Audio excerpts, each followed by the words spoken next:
Hey guys, welcome to another edition of Ballin in the Boot. I'm your host, Jay Lejeune, and up first for us this week is Zach Wade, one of our high school beat writers here at Gridiron Football. This past Friday, Zach decided to go see, he did a dime in the rough on Emil Picarella, so he's like, hey, might as well go check out Emil Picarella and the U-High Cubs, and they had a big district contest against the Parkview Baptist Eagles. Had a chance to go and see the Cubs play a couple of times. I've seen them a couple of times this year. I actually called their game for BSN and their one loss this year against Mhm. Rummel. But man, at this time of the year, the Cubs are looking good. Zach, you were there. You saw the Cubs get a decisive 42-7 win over a pretty good Parkview Baptist team. But Yeah. Zach, you were there, got us through it, and what paved the way for the Cubs to have such a dominating district win. I mean, from the very start, this was all Cubs all game. I mean, Emil Picarelli starts out with a 60-yard bomb to set them up in perfect field position, and then he just runs it in after that.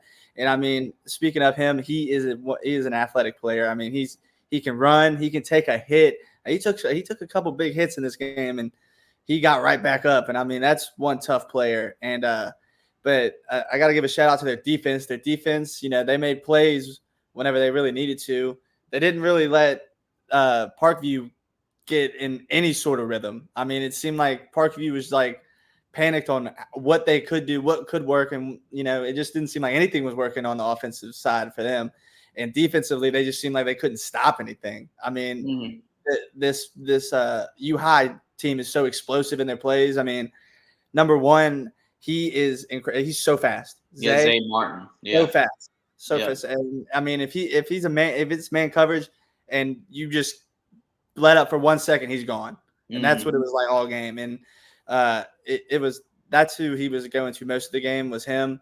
And but later in the game, Parkview finally found, like, I think it was right before half. Parkview finally found themselves into the end zone off I don't know how this guy caught it. I mean, he was D'd up, and he just went up and grabbed it. It was incredible. I mean, it was probably one of the best catches I've ever seen in my life. It was, I mean, congested, took it away from the defender, came down with it, really good. Yeah, now, I think that happened right in front of you. Then was that Charles? Yeah, that happened right in front of me too.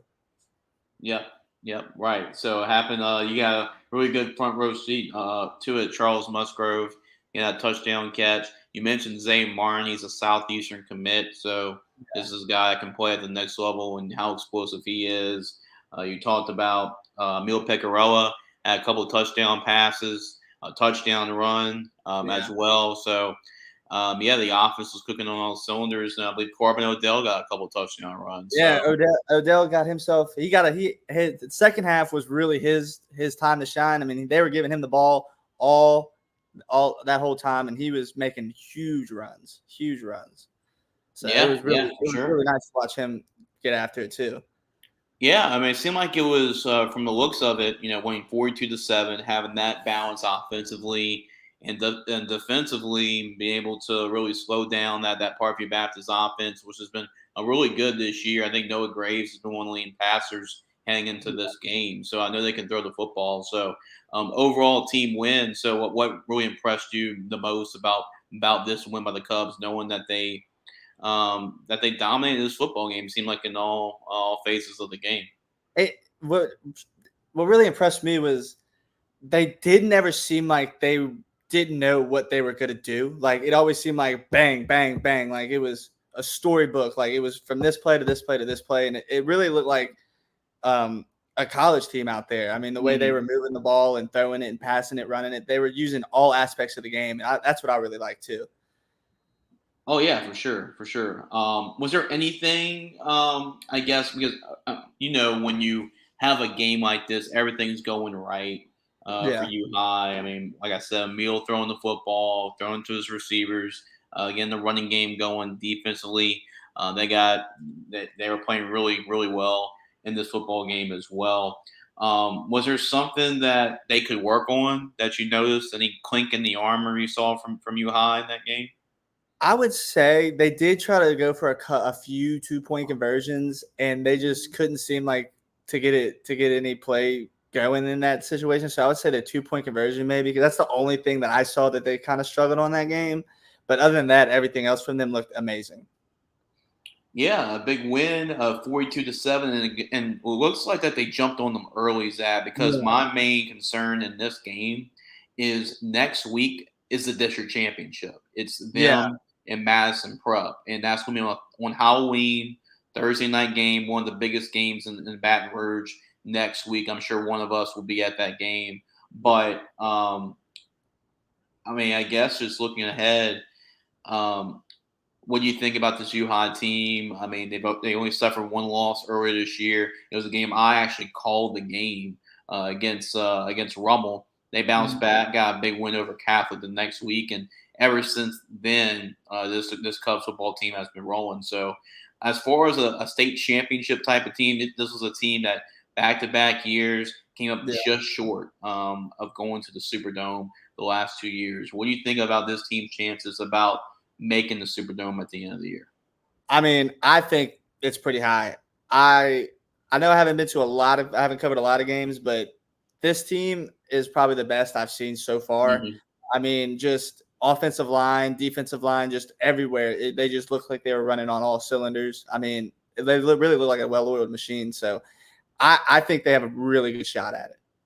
I probably should give me a heads up on this too. The last game I actually covered for Gridiron was against St. Paul's for U High. The last time I covered this game, and Keelan Moses was out. And for the rest of the game, did Keelan play in the football game? He was the starting linebacker. I don't think so. Think so. Okay, because I know that's going to be a question moving forward to see when he can come back. But we'll see if he comes back for the playoffs when they need him. For sure. And I did get a chance to speak to Emil after the game. I was going to ask if you talked to anybody after the game. Yeah. Yeah, I got to speak to him a little bit and just kind of see like what his thoughts are on the game. He said, they did everything to perfection. I said, you're a real heck of an athlete out there. I mean, taking hits, throwing, running. He said, that's just what I like to do. I like to get out there. I like to be the best I can for my team, and I think that's really great. And like I said, it was a real honor to watch him play. Yeah. So I mean, this team is focused. I mean, I know Emil's a senior. He's really focused on leading his team to a state championship, maybe at the end of the year. So we'll see what the Cubs do at the end of the year. They got a big district game coming up against the Chargers next Thursday. So appreciate you, Zach. We'll see you. I'll make sure to check out all your stuff at gridironfootballusa.com. And thanks for joining on and about Ball in the Boot. Thank you so much. I'll see you guys later. Hey guys, welcome to another segment of Ball in the Boot. I'm Jace Lejeune, your host. I'm joined by Logan Graffia, also one of our key beat writers here at Gridiron Football. Logan does a great job. We're excited for him to join the Gridiron Football team. And so Logan's going to be covering high school football. He'll be covering the Southeastern Lions, and we're excited that he's also going to be covering the New Orleans Saints as well here for Gridiron Football. So make sure to check out all his work at gridironfootballusa.com. Logan, thanks for coming on, my man. Thanks for having me on again, Jace. I like the show. Yeah, absolutely. I appreciate you, man. So let's talk about Southeastern. I mean, it was a big day, a big opportunity for really three college teams we're going to talk about on this show.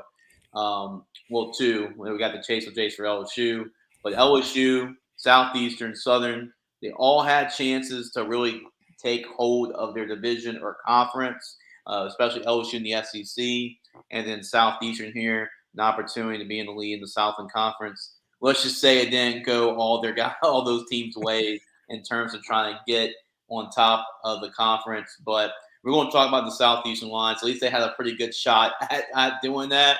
Seemed like it was a back and forth shootout between Incarnate Word and Southeastern. Both these teams over the years, I mean, it seems like they've had some pretty impressive shootouts. I remember when I was at Southeastern and Cole Kelly and Cam Ward were going back and forth, and that was definitely an obvious example. But Logan, you were there. You're at Strawberry Stadium for this pivotal game in the Southland Conference, and break it down how it all went down. So oddly enough, the score doesn't tell the full story, and it wasn't a shootout as you would think. Mm-hmm. So Incarnate Word, Southeastern would get the ball quickly, go 3 and out. Then Incarnate, it was kind of like who's gonna strike first. It Mhm. was kind of a slow start for both teams, but then of course Incarnate Words, Zach Casada, the quarterback there, got him going on a nice long pass and quick 7-0 game. But Southeastern struggled early. They struggled to actually get touchdowns. They were scoring field goals, but in the end, you can see that wasn't enough by the final score. And Southeastern has some things that they still need to work on. They're getting there, but there's still a lot more room for improvement. I mean, Eli Sawyer probably had one of his most off games that I've Mhm. watched throughout the entire year. I mean, I don't know. And the play calling was becoming predictable throughout the game, where even there was people in the press box saying, "Well, they're under center, so this is going to be a run up the middle," and sure enough, it was. Mhm. So once I started paying attention to how predictable the play calling was, I can understand why Incarnate Word's defense was able to adjust fairly quickly. And Southeastern needed to make adjustments, but they didn't make the right adjustments in enough time. I mean, they lost on a missed 58-yard field goal, which kicker missed it by this much, but it shouldn't even have come down to that. Southeastern had ample chances to take the lead, and they just couldn't. They wasn't able to punch it into the end zone when they had to. So hats off to Incarnate Word for a good game. Yeah, and it's eerily similar to how that game between Cole Kelly and Cam Morton ended because it came down to a long field goal, I think, at the end, and It uh, did. it was too short for Southeastern. Then it looks like the same for now. And speaking of it, talk about Zach Calzada because he was a guy that a lot of people, if you go back, he defeated Alabama. He was the quarterback at Texas A&M that defeated Alabama a couple years ago, and just seeing him and seeing him playing for the Cardinals now. What have you seen from Zach and how did he perform last night? So actually, at first he was wheeling and dealing like you would expect him to, but Mhm. second half Southeastern's defense kind of picked it up and they were able to sack him and get him rattled a little bit.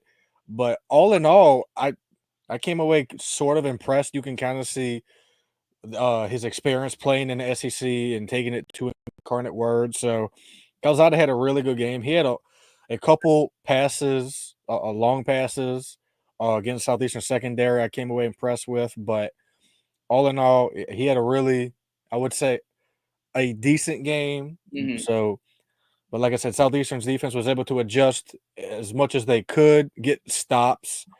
But Calzada is a good player. I'm looking forward to seeing where he goes, whether at the next level, whether it's in the NFL, Canada, or even in the UFL. And Southeastern has chances, right? You're talking about how at some times that they failed to adjust to a lot during the game, but they had a chance to. I mean, 58-yard field goal at the end to tie it. They were in striking distance for a lot of the time. So, what were some of the positives for the Lions to be able to have chances? Maybe at the end to tie the game or really take the lead at some points. So one play that stands out to me the most is they did a fake punt. Mhm. No one, I don't think anyone in the stands, anyone in the press box seen it coming. It was number 33, linebacker number 33. His name escapes me right now, and Mhm. throws it to the punter for about over a 20-yard gain, gets them in the red zone, and then Southeastern goes 3 and out yet again. But as the game went on, Eli Sawyer was just he was struggling, but he had a few touchdown passes. He Mhm. had one receiver in the corner of the end zone had a diving catch. I don't even know how he made the catch, Jace. It was incredible to see. But all in all, like I said, they had their chances. And the positives was some of the run game actually. The run game struggled at first, but Harlan Dixon, the Yep. Slidell, the Slidell guy. Slidell High Yep. graduate, which I'm happy about. I was happy to see him in person. Uh, him and Antonio was able to get the run game going late in the game, but by then it was a little bit too late. But uh, there's a lot of room for improvement. So Yeah. and there was a little bit of positives. The defense was probably one of the more positives instead moreover than the offense. They kept the game close. They gave Southeastern's offense ample opportunity over and over again to put points on the board, not just field goals, but put actual 6 on the board, and they just didn't. So, but positives was the defense and the run game. Yeah, and I can tell. I mean, I'm reading your game recap right now, and it seems like that Incarnate Word was just like a step ahead the entire game. I mean, they went up to a big lead, like you mentioned. I mean, 20-6, and Southeastern was just playing catch up the entire game, whether it was being down, 27-13, 27-16. Like it just seemed like they were just a step behind for whatever reason behind the Cardinals all game long.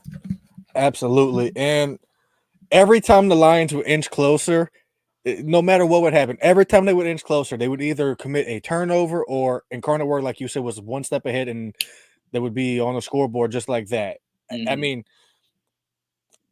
I just could not believe they didn't make the right adjustments. And I'm hearing the offensive coordinator in DC in the next room screaming their heads off as I'm in the press box. But whatever they was saying in the headsets just apparently wasn't getting in between the ears to their players at the time. But all in all, I just came away more impressed with how the coaching from Incarnate Word made adjustments. Like they were one step ahead, like you said. There's nothing more you can really say. They were just one step ahead.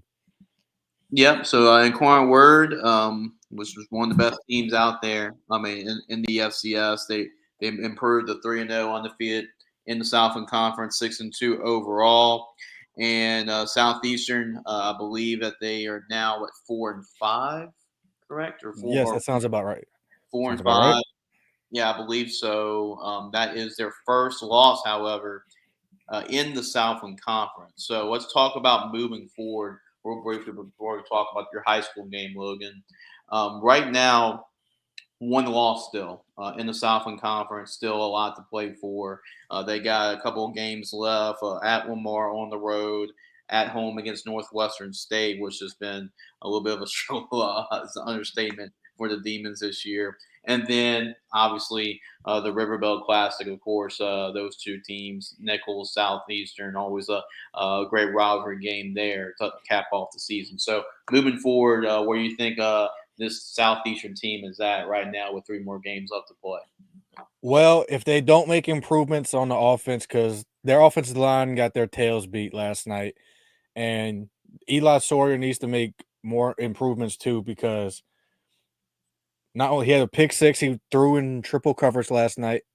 And even before this game, you were seeing improvement, but it was like last night he just went back to old ways or just got rattled early.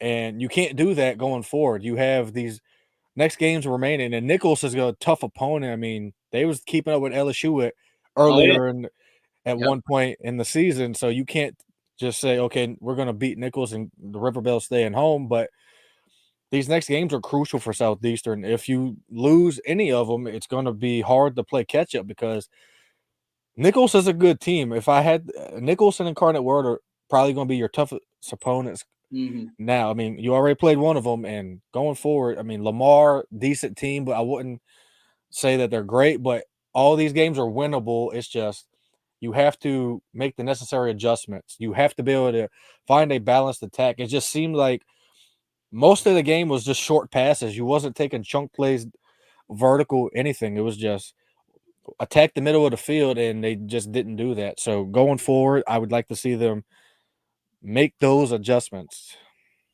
Yeah, and that Nichols Southeastern game will be at Nichols too, so it will be It's going to be even harder. Even harder to pull that off. But let's see how this Lions team can bounce back after such a big game within the Southland Conference. Now, let's talk about the high school game that you covered. It was kind of like you said, a rough weekend for you, being a Southeastern alum, being a Slidell alum. So it was a tough weekend so far, but you were able to cover your Tigers, the Slidell Tigers, they take on the Salmen Spartans. So Salmen able to really pull away with this one.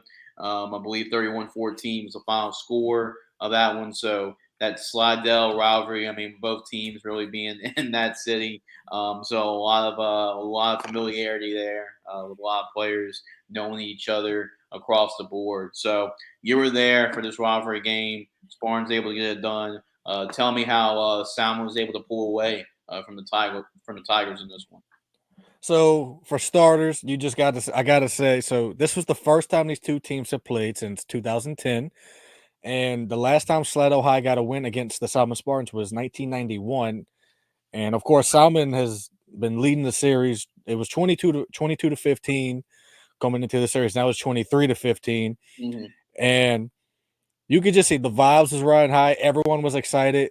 I mean, everyone's been talking about it for literally since I've been in high school. Yeah. About Slidell and Salmon wanting to play each other, and now with the district realignment, it was able to happen.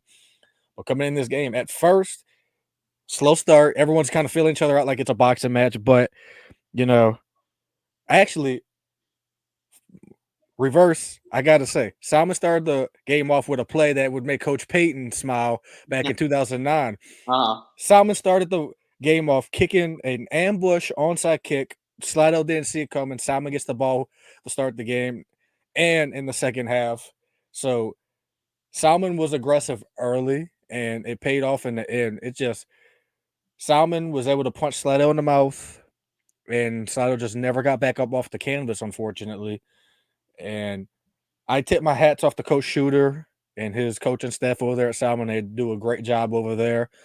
Coach Page and his staff over there at Slidell have a young team. I'm hoping to see improvements maybe next year because this year just seems like a lost season, unfortunately. But Salmon had a lot of good plays. I mean, the quarterback was able to roll out the pocket, get passes off. The defense was able to just stop Slidell in their tracks each and every way. There would be times where, Slidell would leak out and, get the ball in the end zone, but it just wasn't enough. And then, of course, at the end of, it's a rivalry game, and we see in the NFL, fights break out and everything. I mean, at the end of this game, there was a huge, a big, benches clearing type of brawl. And I'm just like, okay, let me back on up here. Let me get out the way. Because I've been in these kind of city rivalry brawls before, playing at Slidell and having to go up against like a school like North Shore. It happens. Tensions rising high. But all in all, it was a good game for Salmon. Slidell has a lot to improve on. They have John Dearsay as offensive coordinator over there for Slidell High. And him playing at LSU, I seen nothing that he was taught at all with the play calling. I don't know. And I'm not saying he's a bad coach, but I would like to say your experience, like where is the adjustments? It just seemed like there was no adjustments made on the Slidell offensive end. But all in all, you had to tip your hat off to Salmon. They were aggressive early. They punched Slidell in the mouth early, as I said, and they just took the game by storm and just ran away with it. Yeah, and the thing is, for Salmon, they're still alive. I believe for a district championship. I believe they're undefeated. It's going to probably come down to them, and I believe Chalmette, mostly a district championship. They're 5-3 right now overall, undefeated in the district. And it's been a tough season for Slidell. I mean, they have some talent. They have a couple of talented guys. Another tight end is a guy that really sticks out too for Slidell. But they dropped to 1-8 overall, so very tough season for the Tigers, and a proud football program that's won a whole lot, that's been in contention. So definitely been a rare year for them to have the year that they're having. But you talk about their quarterback for Salmon, Markel Keys. Seemed like he was a dual threat. I mean, did a little bit of everything, throwing and running the football, and again, just kind of like Southeastern, right? Slidell pretty much dug themselves a hole early on, and you just can't play catch up against a really good team. Not at all. I mean, if you're playing catch up the whole game, you're gonna be prone to turnovers, and Slidell was prone to that. I mean, quarterback Ricky Williams, I want to say, threw an interception late in the third quarter while they were marching into the red zone, and they just never recovered. Like you said, you're playing catch up, you're bound to make mistakes, and it just seemed like Slidell came in this game more worried about the vibes Mm-hmm. instead of like, more so of the game. Okay, the vibes are riding high, but now it's time to go play football. Let's go. This is a historic rivalry. Yeah. I mean, 14 years in the making. Even I was excited to be there. So Right. I understand the excitement and the tensions, but at some point you just got to play football. And it just seemed like Slidell was just not ready at all to play in this game. I mean, quarterback Ricky Williams, I got to say, which I can't believe I'm saying Ricky Williams. I know. I think in Texas, Longhorns a little bit. Yeah, exactly. I mean, so quarterback Ricky Williams for Slidell High. I mean, he was the positive for them. I mean, Slidell had a couple takeaways, but it wasn't enough to stop the bleeding at all. But I'm hoping going forward, they can build on something for next season, and maybe next season they can get something going because Mm-hmm. this year it just seems like the offense has been stagnant. And you talk to some of the fans and parents and players around. I mean, talking to a coach before the game, he was telling me it's a young team. They have talent. It's Mm-hmm. just about them putting it together. 14 seniors, not a lot of seniors. Right. So young team like that always has room to improve. There's a lot of sophomores, freshmen on that Slidell team. So there's room to improve. Like I said, young team growth, but it's all on Coach Page. I know it's his first year, but it's, you're in Louisiana now, Coach Page, and Louisiana is very, It's different. strict. It's different coming from where he came from. It's strict. It's just like Texas. We live and breathe it down here. We need to see results early, but I'm hoping that Coach Page rallies the troops for next year, goes back to the drawing board, see what worked, see what didn't, and just build on that. As for Salmon, as you say, going up against Chalmette. Chalmette has always been one of those sneaky teams each and every year, no matter if they're good or bad. So going forward, Slidell, Salmon has a good chance to win their district. They really do. Yeah. They were a good team. Yeah, and you got a chance to talk to Coach Shooter, so really to put this game to bed for Salmon to have a chance to win a district championship. What did Coach Shooter have to say about the team's performance and getting that victory over Slidell? So I asked him, Coach, after the game, what can you say about how your team played, and are there things that you want to improve on? One thing he wanted to improve on was there were a lot of penalties. He said there was a lot of false starts, lot of things that they need to clean up. But he said all in all, he was proud of the way his team played. He said playing a game like of this significance, the Slidell Salmon rivalry, being reborn again. All in all, he just wanted the turnovers to be cleaned up, the penalties. All in all, he was really happy with the way his team performed, especially on the defensive end too. And real briefly, before we wrap this segment up, Logan, I know that you are you're also going to be covering the New Orleans Saints. So I feel like that now this is being recorded before the game's being played. But so your thoughts on this game coming up for the Saints? I know injuries has been really hurting this Saints team quite a lot, especially after you saw what they looked like in the first two games of the season. So huge game on the road against the Chargers. If the NFC South's not out the woods just yet, so if the Saints find a way to win this game, they could get back on track, but they have to get a win over the Chargers in order to do so. It all starts with winning, but I mean, the coaches have to know that injuries can't be used as an excuse anymore. There's 53 players on the roster. You build this team how you want it. You have first, second, third string. Your third and second strings are supposed to be able to go out there and perform as you want them to. That's why they're on the 53-man roster. So using injuries as an excuse why you're losing, I just think that's a pitiful excuse. So Yeah. it really is a cop-out excuse, but you're getting, healthy a little bit. You're getting Taysom back. You're getting Olave back. And Spencer Rattler is doing the best that he can with what he has to work with. So in order to get this, I mean, and on the defensive side, you're not tackling well at all. What the defense looks like is very old. You have a bunch of very old veterans who we love to death. And you also have a bunch of players out there that look like they're just kind of giving up already.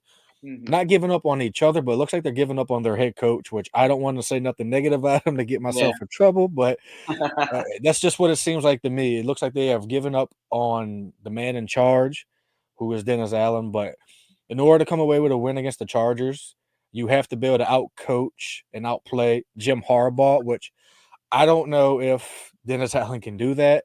I would hope he can and make the adjustments coming in because you're getting healthy.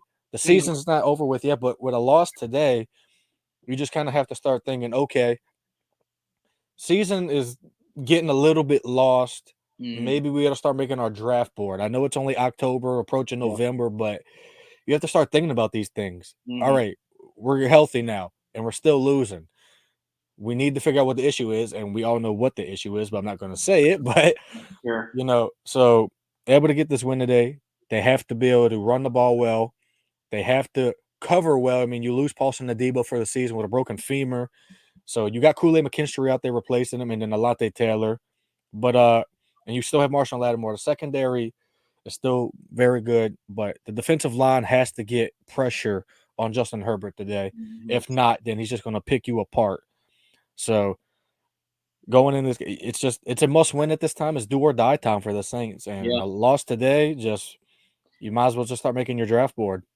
Yeah, I'm with you, Logan. I think this is pretty much like you can say probably the last straw for a lot of Saints fans. A lot like if they don't make a run or at least win this game, I feel like the season's pretty much. It's crazy to say because, like you said, we're in October, like about to approach Halloween. But you feel like the season's over, and now you got to start thinking about like the draft, like you mentioned, personnel. You got to start thinking about the leadership too as well. So there's a lot of things to factor in. So yeah, this game on the road against the Chargers really big for the Saints, especially if they still want to have a shot within the division. And it's capable. I mean, the Cardinals, they're not a great team, and they found a way to defeat the Chargers last week. So let's see if the Saints can do that once again. Logan, thanks for hopping on Ballin in the Boot, and keep up the good work, buddy. And make sure to follow Logan's content at gridironfootballusa.com as he'll post articles on Southeastern, on the Saints, on high school football. So Logan, keep on doing a good job. We'll talk next week. Thanks for having me, Jace. Always good talking with you, man. Thank you. Yep. Hey guys, welcome to another segment of Ballin in the Boot. I am your host, Jace Lejeune. I'm joined by Darryl Felker, who is our high school beat writer. Darryl's doing a great job of covering a lot of high school here for Gridiron Football. And Darryl's been kind of traveling all over the place. I mean, he's fallen in love with it, I can tell, whether it's Lafayette, New Orleans, Baton Rouge. He's been a little bit of everywhere. And this time he decided to go in the Lafayette area to check out the Acadiana Wrecking Rams. And this was really for the district championship. It was a big game. Acadiana from Southside.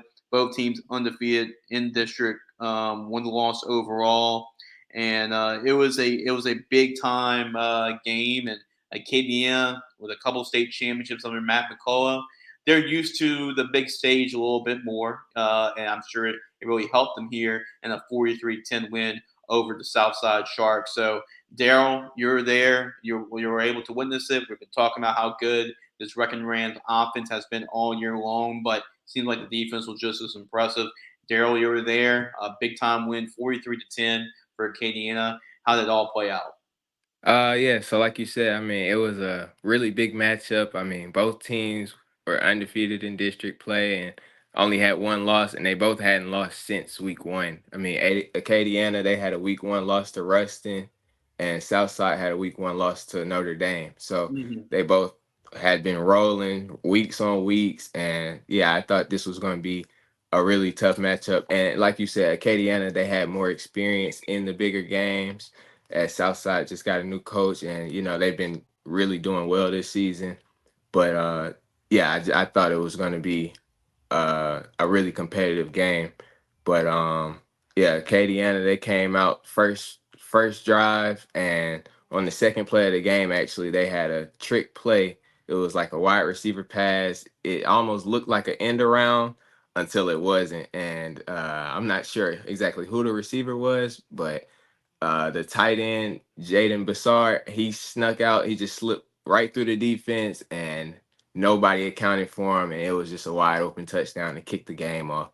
And they got an offsides penalty on the extra point. So they sent the offense back out, and they went for two. And Jonah Goche, he actually got in for 2 points, and that was just the start of his night. So yeah, they would kick the ball off, and the Acadiana defense, I was showing up for the offense. That was who I had heard about all season. I mean, last week, Caden DeBetta, he just broke the Pat school's all-time passing record. So, and I mean, just all season, they've been putting up big numbers. So that was kind of what I was going in looking for. But the defense was definitely something that was a surprise to me, and it was almost more impressive than what I've seen from the offense just over the past few weeks. Like, I mean, they came out immediately, forced a 3-and-out, and Acadiana's offense, they're rolling. Like we said, they have Caden DeBetta, they have another wide receiver, Russell Babineau.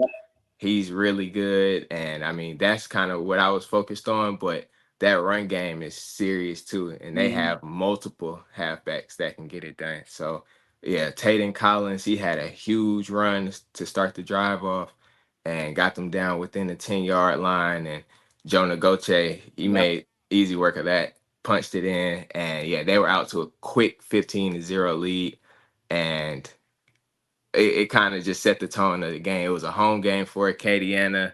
They had a really good atmosphere, probably one of the best I've been to this season. Like it felt like a playoff game almost, like we said. I mean, basically the district championship, and yeah, the fans came out, and the sideline it was just buzzing. So they took that lead, and yeah, Southside, they came back with a really good drive actually, were able to move all the way down the field, but had to settle for a field goal, and the field goal was blocked.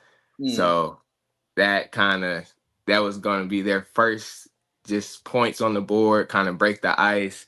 And yeah, that was the first drive that they were actually able to move down the field, and then it was ruined at the end by a field goal block. So kind of just threw all momentum out the window for him, and the Acadiana offense wasn't slowing up. So Taden Collins, he actually had another big run, but this time he got in the end zone himself. And at that point, it was 22-0 in the second quarter, and that was going to be a tough hole against Acadiana to climb out of. So I mean, yeah, Southside, they came back. They were finally able to get their first touchdown. It was actually a trick play, very very similar to Acadiana's. It was basically like a wide receiver pass as well, and it was to their tight end he snuck right on out off the line, and yeah, scored a touchdown, and that ignited their sideline. But that was the only touchdown for them for the game. And I mean, the Acadiana defense, that's the kind of defense that they played all night. Like that was the only score that they had. It was a trick play where he was wide open, and it was like a 50-yard play, so they didn't have to really march down the field. But I mean, besides that possession, they literally were lights out. And I mean, the Acadiana offense, they just leaned into the run game. And I mean, at the end of the first half, it was 29-10. Southside got a field goal right before the end of the half, but Jonah Goche, he had 2 touchdowns at that point. Taden Collins had one, and they kind of established that the run game was going to be successful, and it was going to be what they were doing that night. So, yeah, they came out of halftime. It was Southside's ball, and I mean, even though it was a 29-10 game, this was their chance. If they were going to make a push, this was where they had to score. And Acadiana will force a fumble, and another Jonah Goche touchdown, 36-10. And then they will come back the next drive and force another fumble. And it just crushed everything that Southside was trying to do, because they were able to move down the field, and then both times the drive was stopped by a forced fumble. So I mean, yeah, I mean, Jonah Goche, he had 4 touchdowns on the game. He was like, I would say, the player of the game. I mean, he scored the most, impacted it the most, and I mean him and Taden Collins, because I mean he got most of the touchdowns at the end of the drives, but Mhm. Taden Collins, he had some really big plays as well just to help out the team. So I mean, he was like the player of the game, but it was really the defense that won this game for them. Yeah, we talked so much about Acadiana's passing game this year, but that they can do that when they want to, not necessarily when they need to. And it is good to see that this is what Acadiana football usually is. With the Veer offense, leaning on the running game, leaning on their athletic defense. This is Acadiana like branded football. So what we're used to. So really good performance, like you talk about at Tan Collins. Jonah Gaucher, he's actually been to our gridiron football camps in the off season before, so it's great to have Jonah have a great senior season. And yeah, newsflash, guys, they can still run the ball. So Yeah. when we talk about airing it out and all that over at KDM, but they still run that veer offense. They still run the football. No mistake about that. But the reason why we talk about Acadiana being this good this year because they've always been really good, but they've always been able to run the ball, like you saw. They've always been able to play good defense. They never really had the passing game like this one before. So that's why they've been discussed and talked about so much this year. And I mean, you look at the passing record, Caden DeBetta, I mean, it's a great record by Caden, but you look at it, it's about 30,000 yards. So it just shows you that they will lean on that ground game, that's that veer option attack. And when they need to throw, when they want to throw the football, they can because Caden can throw it to his brother Colin. Colin DeBell was another receiver, and you mentioned Russell Babineau, the Raging Cajuns commit. So they got a lot of weapons, man, and this team is just so dangerous. So you got a chance to talk to your player of the game, Jonah Gaucher, after the game. What did Jonah have to say about the team's performance and him stepping up in a big way? And what was the Rams? Reckon Rams could be a district championship. That was sealed that night. Yeah, that was it actually was his first game back coming off of an injury as well. So I mean, just like we said, I mean, over the past few weeks they've been airing it out a little bit more. I think that might have played into it a little bit, just not having their full backfield. But since they got everybody back that night, yeah, they were running the ball and that was the game plan. And he was he was really happy just to get back out on the field, be able to make plays again. And yeah, I mean, he also we talked about how Taden Collins just having that balance in the backfield, how it was so dangerous because I mean, yeah, he's a really good running back as well. And I mean, you kind of key in on one running back for the whole week, and then they sub him out and put in the other one, and it kind of just changes the whole aspect of the game, just the whole dynamic. So, I mean, and just being able to always keep fresh legs. So, I mean, yeah, he was really happy with the win. And I mean, like we said, that was basically the district championship. I mean, they have 2 games left against Sam Houston and Karen Crow, but after that performance against the other undefeated team in the district, I think they've locked this up. I mean, I don't think Sam Houston and Karen Crow, I mean, they've played well this season, but I don't think that they're going to be able to stop Acadiana and what they have going. Well, Darryl, you've seen a lot of really good teams in the state play this year, including in that area. Acadiana, Tulane Catholic is still undefeated. You saw in the car down New Orleans as well play. So seeing all these teams play and having seen some of the better teams in the state, where do you put Acadiana on that list this year? I definitely think that they're in the top 5, if not the top 3. Like, I mean, like we said, like I think that's what makes those really good teams so good. Like Edna Carr, where it's like you have the offense, but you also have the defense. And Mm-hmm.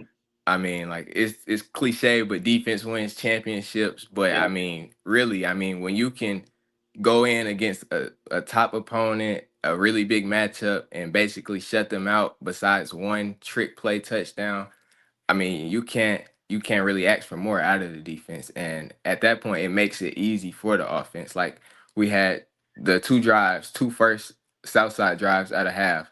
Acadiana's defense forced a fumble. So not only did they just get a stop, they forced a turnover, flipping the field on them, giving their team the ball at the 50. And like we talked about, I mean, their offense weapons everywhere: quarterback, running back, tight end, receiver. They have weapons everywhere, so it's easy for them to score. So I definitely think, I mean, Etna Card, they're up there with them. Yeah. Catholic, that was one of the other best defenses that I've seen this year. So I mean, I definitely think they're up there with those teams. And I mean, I really think just depending on the night, I really do believe that from the performance that I saw this weekend, that they can hang with any team in the state. And last year, remember, Acadiana defeated Endicott to go to the state championship, where they lost to Catholic High in the Dome. And those are three Yeah. teams that you saw. And all those three teams we're going. I mean, can you imagine that Division One select playoff bracket? Those three teams are in that bracket, so that is going to be really fun to watch. And those are just three of them. There's still some plenty of really good football teams in that bracket that will be played out, but it's about to be played out on the football field. Just a couple weeks left in the regular season, Daryl. So we're approaching. I can't believe this, man. Yeah. Week Yeah. 9. The We got season is 2 more. flying by. Yeah. Yeah, Season is flying season's by. flying by. We only got 2 more regular season weeks, and then it's win or go home. It's Yep. playoff time after that. So, Darryl, any final thoughts? I guess anything about Southside? Before we wrap it up with Coach Jeff Curtis. I mean, he built pretty much a powerhouse up there in Manny. They're winning state championships, contending for this state championships every single year. He comes and takes the job. The 2 biggest coaching hires this offseason was St. Augustine hiring Robert Valdez and also Southside hiring Jess Curtis. Those are the 2 biggest coaching hires in the state this year. So, what you've seen from Southside, I know it came in a loss and disappointed to losing in on the district championship side. But what do you see from Southside, and what you've seen from Coach Curtis in his first year with the Sharks? Yeah, I mean, like we said, I mean, I hate when I go to these big games and the one team just kind of blows out the other team, because it doesn't really represent how good the other team is. I mean, Yeah, it just shows how good Acadiana is, not how bad right, necessarily Southside right. is, because Southside is a really good team. I mean, coming into the game, they were 5-1, 3-0 in the district. I mean, they've been on the same kind of level that Acadiana has been in terms of controlling the district, just winning week in, week out. But I mean, I think this was a good game for them. I mean, because like we said, it was first year. It's kind of just getting things started, and I think this kind of big game, especially with it being an away game, I think everything that just kind of played into it, I think this is going to be a game that they remember for years to come. I mean, this was kind of their first real playoff atmosphere game. Sure, And I sure. think just what they did well, what they didn't do well, I think that's what they're going to take from the game.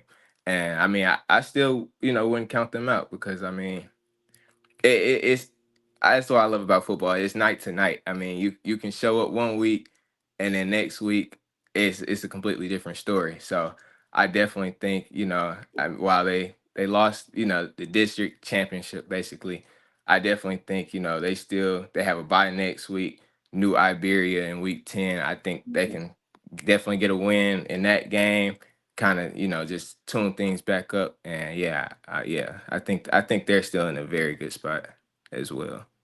Absolutely, Daryl. Well, good job as always. We'll find out what game that you'll be on deck for this upcoming week. But continue doing a good job, Daryl, and we'll talk next week on Ball in the Boot. All right, thank you, Jace. Looking forward to it. Hey guys, welcome to another segment of Ballin' in the Boot. I'm your host, Jace Lejeune. I'm joined by our Southern High School beat writer, Allison. Alex does a great job for us, and Alex is going to talk about again a lot of big games in college football for Louisiana college football teams. Obviously, we talked about on the Chase with Jace with LSU. And then also Logan talked about on the Ball in the Boot for Southeastern. It was a chance to be number 1 in the Southland Conference. Didn't win those games, and then Southern had a great chance in the SWAC as well. Could have been a big time win for them, but they also fall short to Florida A&M. So we're going to get started. I know Alex has a very entertaining high school game, probably the headlining high school game of the week in the state of Louisiana this past week. But first, we want to talk about the college game. Alex, 24-6, final score to Florida A&M. Just one of those games. Anytime it has an A&M at the end, I just don't want to really talk about it. That should have been that kind of week. But break it down for us and what was a disappointing loss for the Jaguars. Yeah, next week they get Alabama A&M, and so it doesn't get any easier. Right. On a serious note, it gets significantly easier. But no, this was a game. I'll keep it brief because this is a game that Southern fans are going to want to forget. It's hard to imagine a world where it went worse than it did. Honestly, I know the score wasn't nearly as bad as the Nichols game, but this is a team that, if you have aspirations to win the SWAC, you want to compete against and at least be in the game until the end of the game. If you lose, okay, you lose a football game, but Florida A&M really separated in the third and fourth quarters, and there are some statistical aspects of this game that are really bad. If you told me going into the game that Southern was going to lose, completely easy to imagine. Florida A&M is really good. They just lost to Jackson State last week, but they're really good. But there is a stat in this game that is really rough. So I'll give you a little bit of context. Florida A&M, Daniel Richardson is one of the best quarterbacks in terms of just pure pocket passing in the SWAC this season. They are like third in the SWAC in passing yards. Really, really good passing team. They don't have a rushing touchdown yet this season. They've now played, I think, 7 games after this game. Still don't have a rushing touchdown. They cannot run the ball. Southern profiles better as a pass defense than run defense, but part of that is because of the teams that they've played, right? They played 3 straight weeks against teams that were known for their running attacks like Nichols and Texas Southern and Alcorn State. And still, Southern has the number 1 overall defense in the SWAC going into the game. So combine that with the fact that Southern just ran the ball down Alcorn State's throats 50 times for almost 300 yards rushing last week. Seems like the offensive line's finally kicked it into a new gear. And if I told you on Friday that Florida A&M was going to outrush Southern in this game, you wouldn't even have to watch it. You already know what the result is. There is no chance Southern can win this game if they get outrushed, and that's what happened. It was close, 126 to 122. But Florida A&M rushed for more yards more efficiently than Southern did. We got to a point in the game late where Southern was down 2 scores. It was 21-6, I believe. And there were like 9 minutes left in the game. It was basically over, but for a team that profiles the way that Florida A&M does, you would expect, okay, this might be where they struggle because they have to try to run down the clock and they can't really do that. Southern might get another chance with the ball and they might be able to come back and make this a game again. And Florida A&M just runs the ball down Southern's throat. 7-minute drive, 3 points on the board. They throw the ball like maybe once or twice the entire drive, and they just take the life out of the game. And that is not something that I thought could possibly happen in this game going into it, but it did. And that's the more concerning thing than anything else. This was a unstoppable force versus immovable object game from a statistical standpoint. Daniel Richardson had thrown for at least 197 yards in every game he played this season, other than against the University of Miami. Yeah, they're pretty good. Not Miami A&M, not some random D2 school. The University of Miami. the national championship aspiring Heisman favorite Cam Ward, University of Miami. Against everyone other than that, including FBS opponent Troy, he threw for at least 197 yards. Southern hasn't allowed more than 193 passing yards the entire season. One of those had to give. Yep. It ended up being Southern's stat. Daniel Richardson threw for 274 yards, 2 touchdowns. I believe it was like 75% completion percentage. It was a really good day for him. That you can live with because it's their strength. You would want to win out, but you can live with that. The concerning part is the rush defense, because that's a problem. If you're going to be out physicaled like that against a team that isn't doing that to anybody, that's the long-term concern. Because Florida A&M is, I think, the best team Southern plays for the rest of the season. The rest of the season, and I'll talk about why I'm talking about a lot of the rest of the season in a second, because it matters a lot more than this game in some ways. But the rest of the season, they're not going to play a team as good as Florida A&M. They don't have the same passing attack. They don't have the same high-flying ability. But if you get out-physicaled by Florida A&M, you can lose to every team on the rest of your schedule. And that's the concern, because Southern's in a really precarious spot now. Going into the weekend, this is the one kind of solace, the one safe haven that Southern fans have. It's only their first loss in conference. Yep. So they had a cushion. They could lose any one game because of just how the division had broken out so far. They could lose any one game for the rest of the season and still win the SWAC West and go to the SWAC championship game. Now that's gone, of course. Now a lot of teams are back in it, and depending on the game that you lose, it can be, and depending on how Alcorn State does and Arkansas Pine Bluff does next week, you could lose first place just with one more loss. Yeah. But despite the loss, Southern still controls their own destiny. And they don't play a team, I think, that should be as good as FAMU the rest of the year. Because they already beat Alcorn State. They already played Jackson State. So the rest of the teams they play, Alabama A&M, I forgot the other one, but it's Alabama A&M and Arkansas Pine Bluff and Grambling.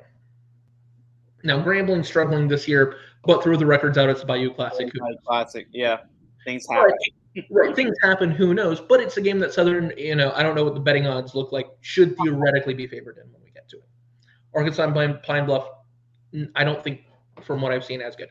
Point is, Southern still has everything in front of them, but they have to be better from a physicality standpoint on the ground. They can't get outrushed by FAMU.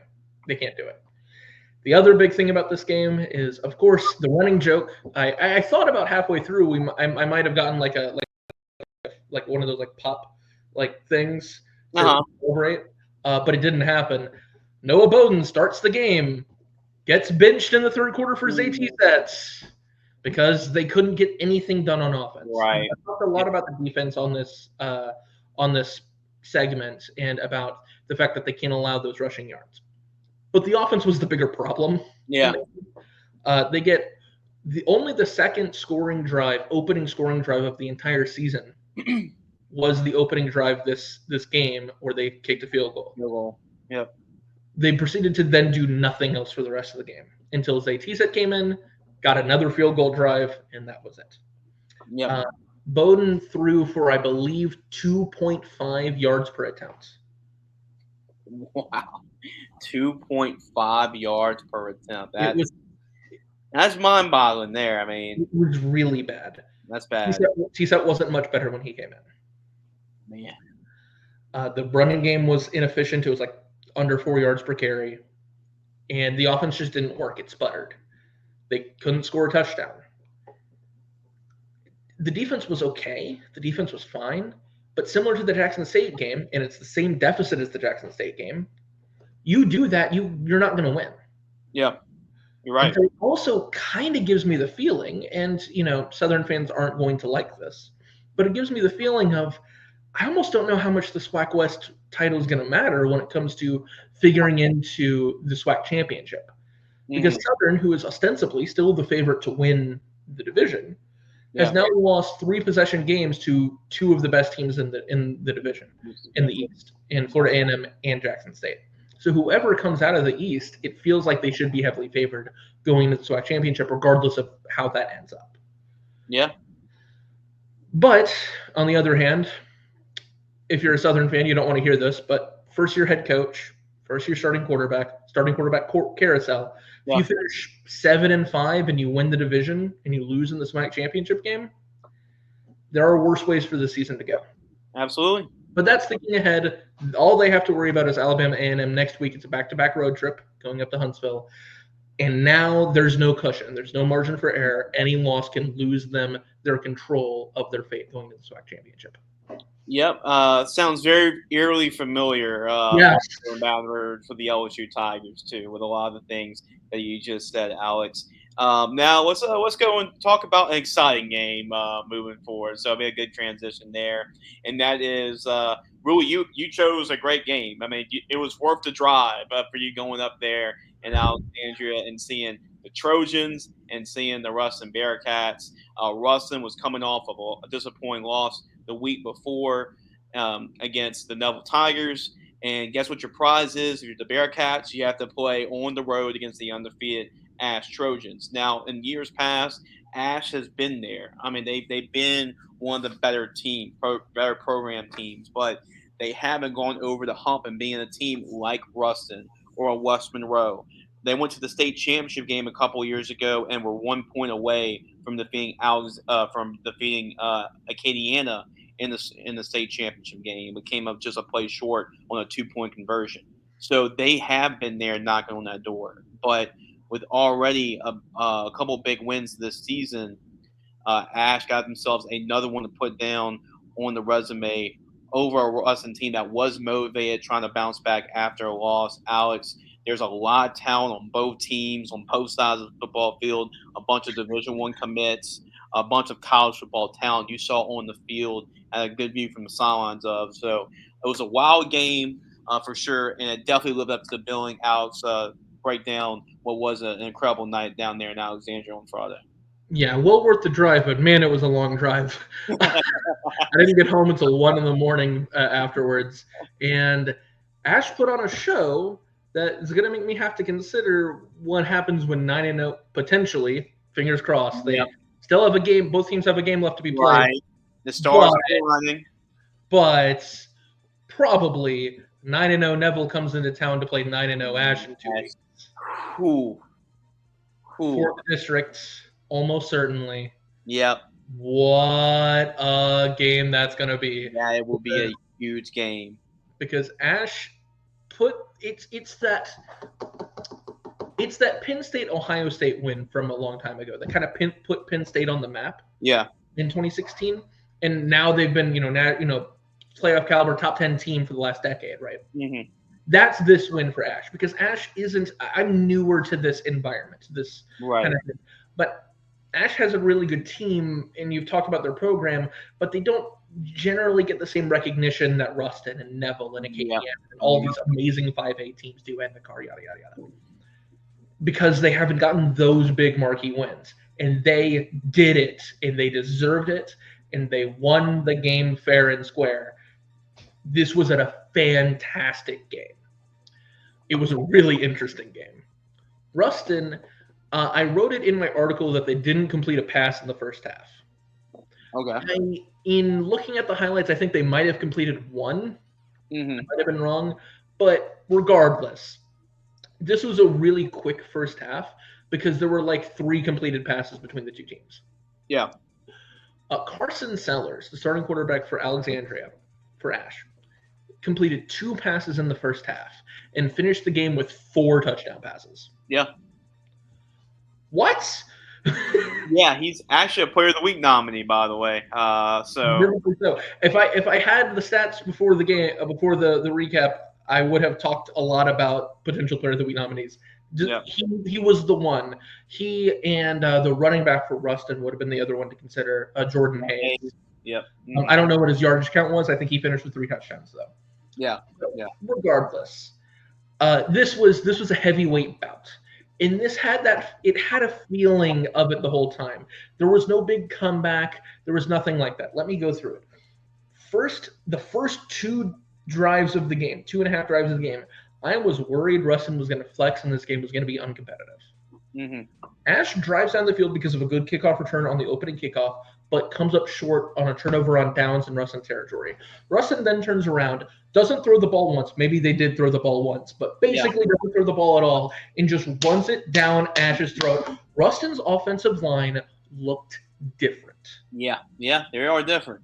they are different, and it looked like it was going to be a really long day because it looked like there was just no stopping Jordan Hayes and that O-line and all of the weapons they have. There was just no way.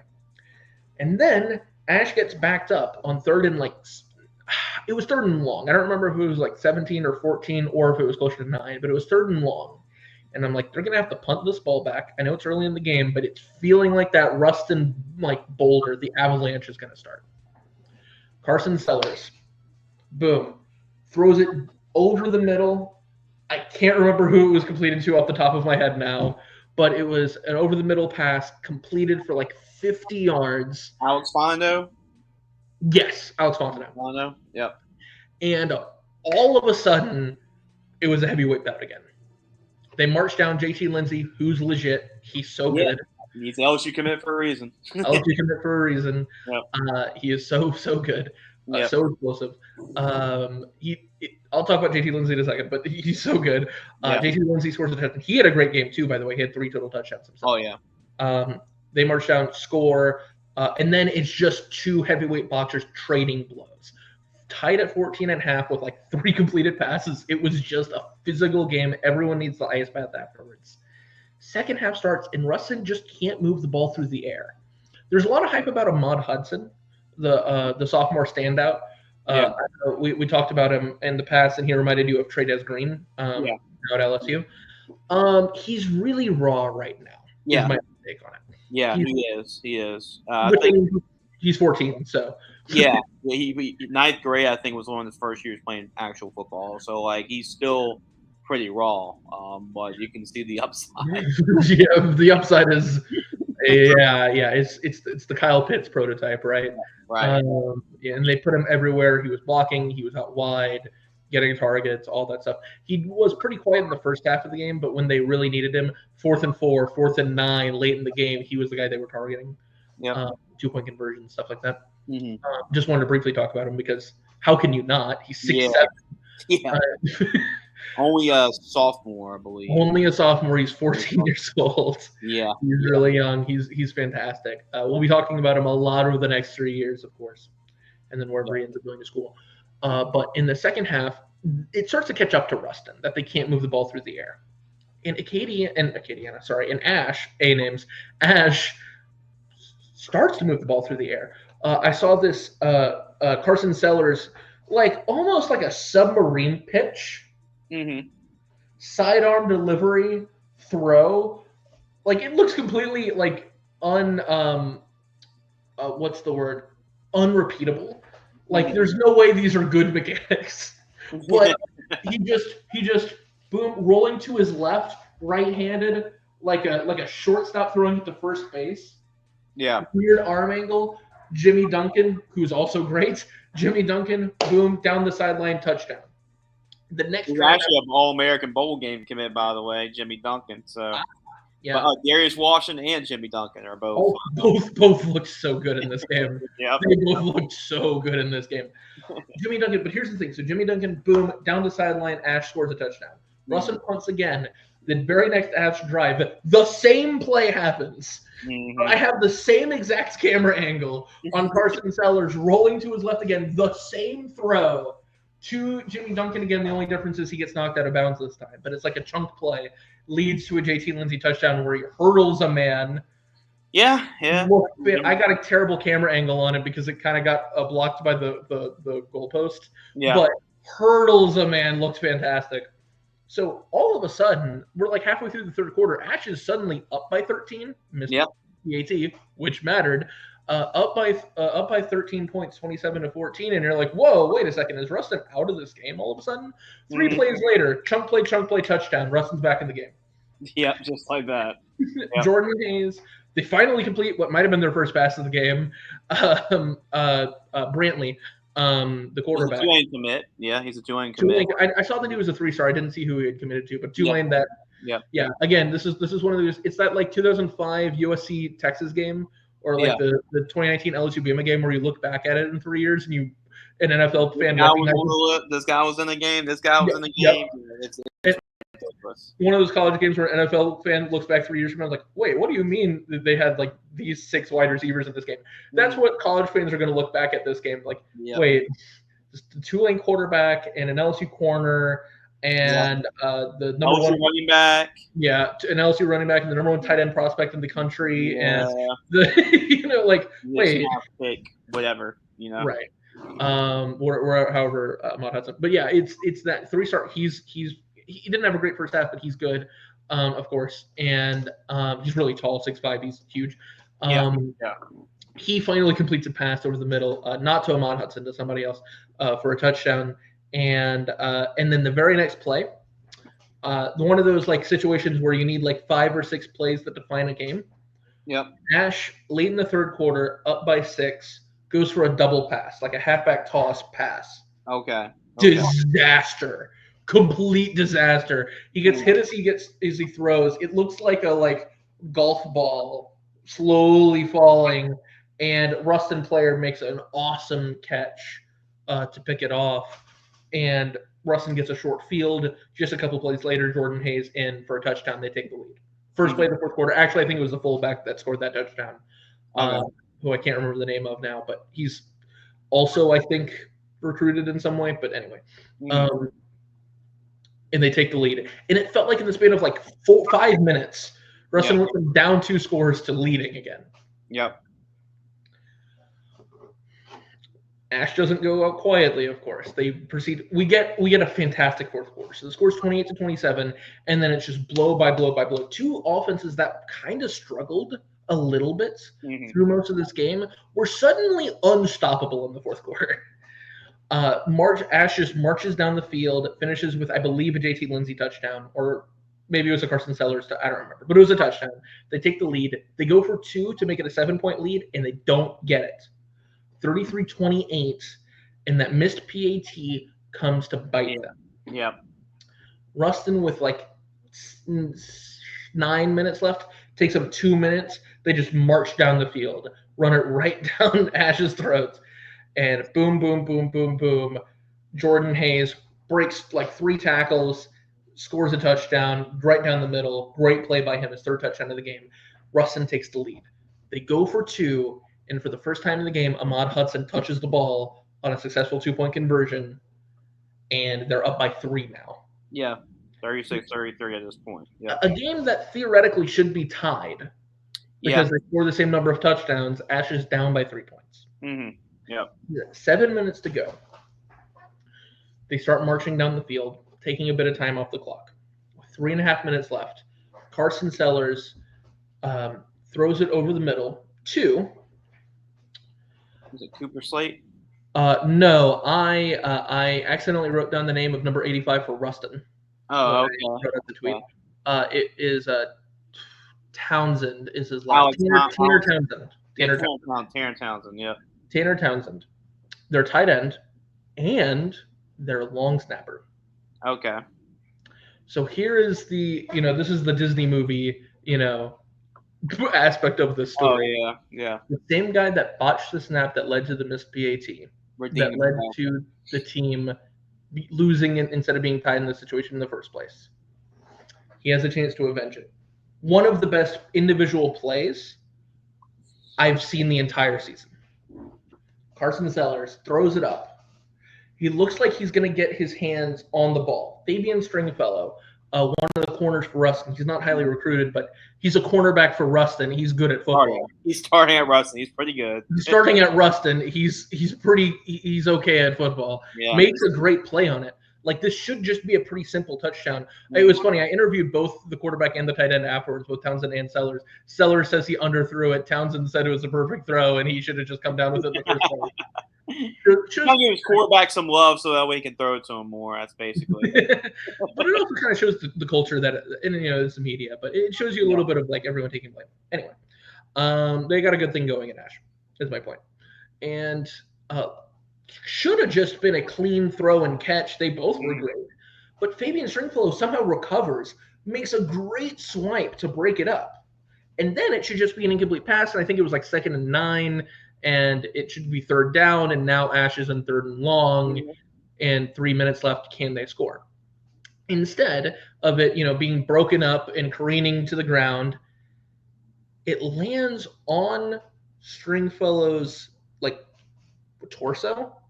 Instead of bouncing off the ground, it bounces off his torso and lands right in the stomach of Tanner Townsend, who catches the ball while lying on his back. Dang. That's incredible. That's incredible. A touchdown that went on to be the game-winning touchdown. The difference in the game. Of course, I like that. To decide it. And, of course, there was a part of me that thought, well, they scored with 3 minutes and 22 seconds left. Plenty of time for Ruston. plenty of time for Ruston. Actually, in my thought, that was the 5th lead change of the game. Yeah. I thought we might have had 2 more.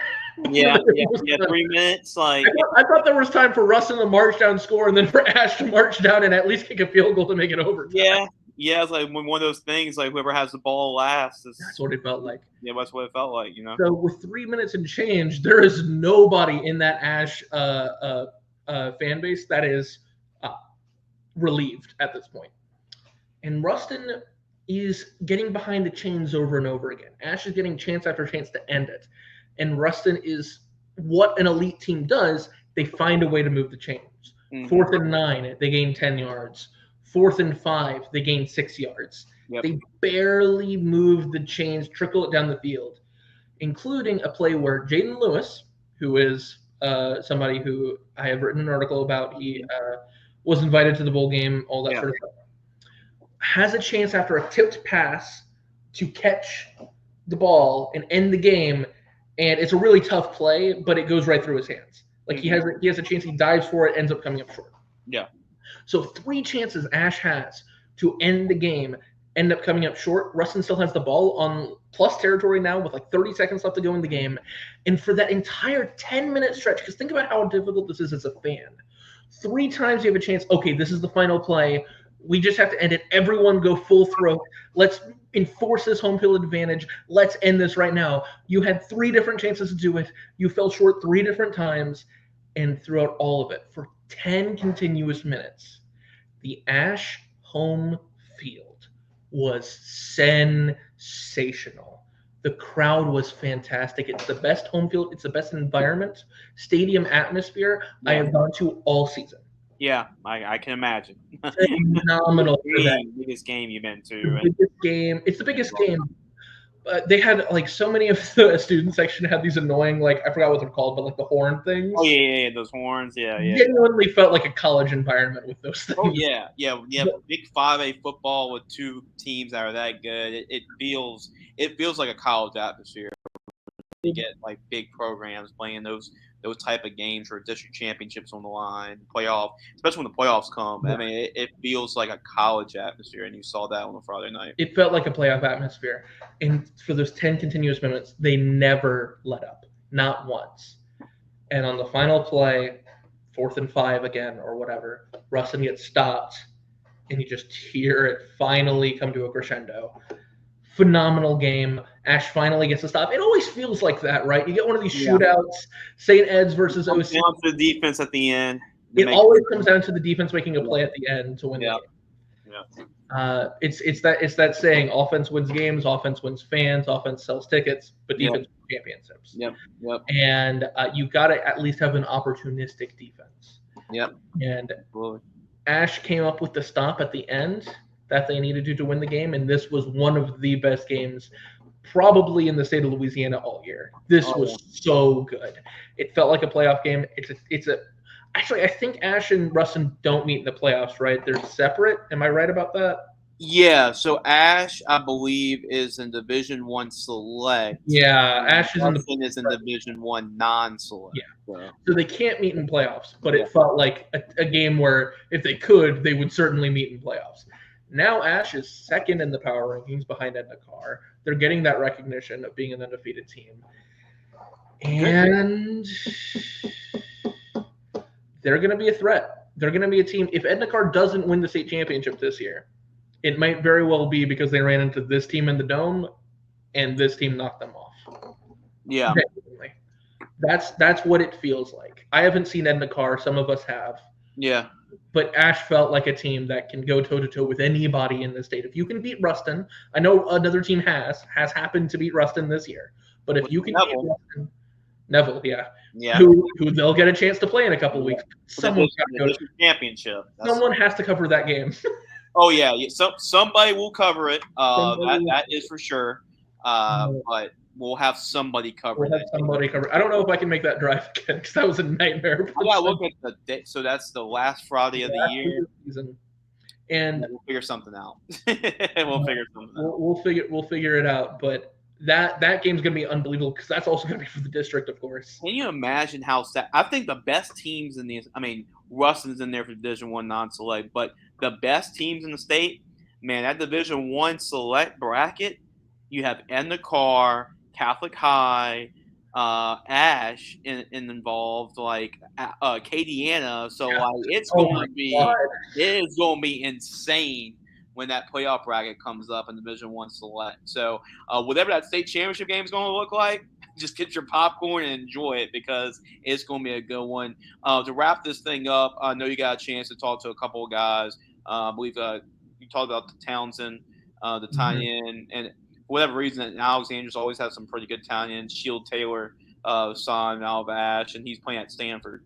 So they've always had pretty good tie-ins, and so he's another one. Connor, when you talk about their quarterback, Connor Sellers. So I mean, you talked to him, and then I believe you talked to Coach Bachman too. So obviously, I'm sure it was incredible after the game for Alexander to celebrate a game like that. So what was obviously they had been ecstatic. What did they have to say about the game? Yeah, I mean, it was one of those emotional wins. They weren't like showing a crazy amount of that, but it was one of those games where you could just feel the atmosphere.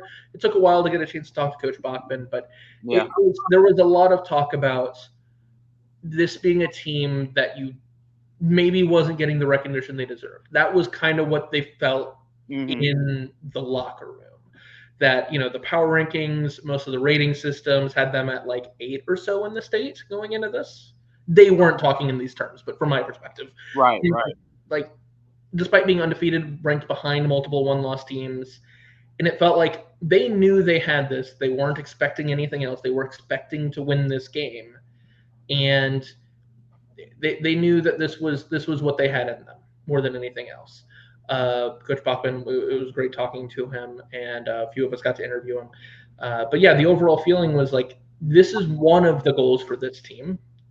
It's not the only goal. It's not what they're looking for, but it's a big step, and it's a really big one for them. Yeah, it was big. You can do a better job of just watching the interview. I'm stumbling through this now, but yeah, they all had really great words to say.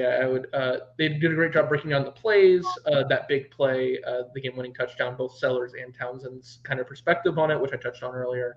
Bachman talked about the defense and how important it was for the team to come up the way they did at the end, and you could see when I asked him about the defense, you could see the visible reaction on his face, where his face just dropped. He's like, "Yeah, that final drive." It's just a relief, like they came through. Yeah, at the end. But at the end of a very long night, it was a blessing to get a chance to talk to them for sure, because it was a very well deserved one. It was a great win, and we're going to talk a lot about them in that state championship race, because that is a loaded state championship race, and they're going to figure into it in some way. Yeah, right now I have Alexandria. They're right in my top 3 in the state, and the other team that's in that top 3, you got Endicott, but you got Neville, and that game is going to be decided to see who the better team is on the football field in just a couple weeks in the regular season. Alex, continue doing a good job, man. That was a heck of a game. I mean, it was the biggest headlining game in the state, and it did not disappoint. Glad you got a chance to witness that atmosphere and cover it, even though the drive was a little bit of a long drive. Still, I hope you enjoyed it, and we'll catch next week and see what game we'll be covering in Week 9. We got a lot of really good matchups. Week 9, Week 10 is crazy. We're going to that time of year. So, yeah, we'll chat next week on Ball in the Boot.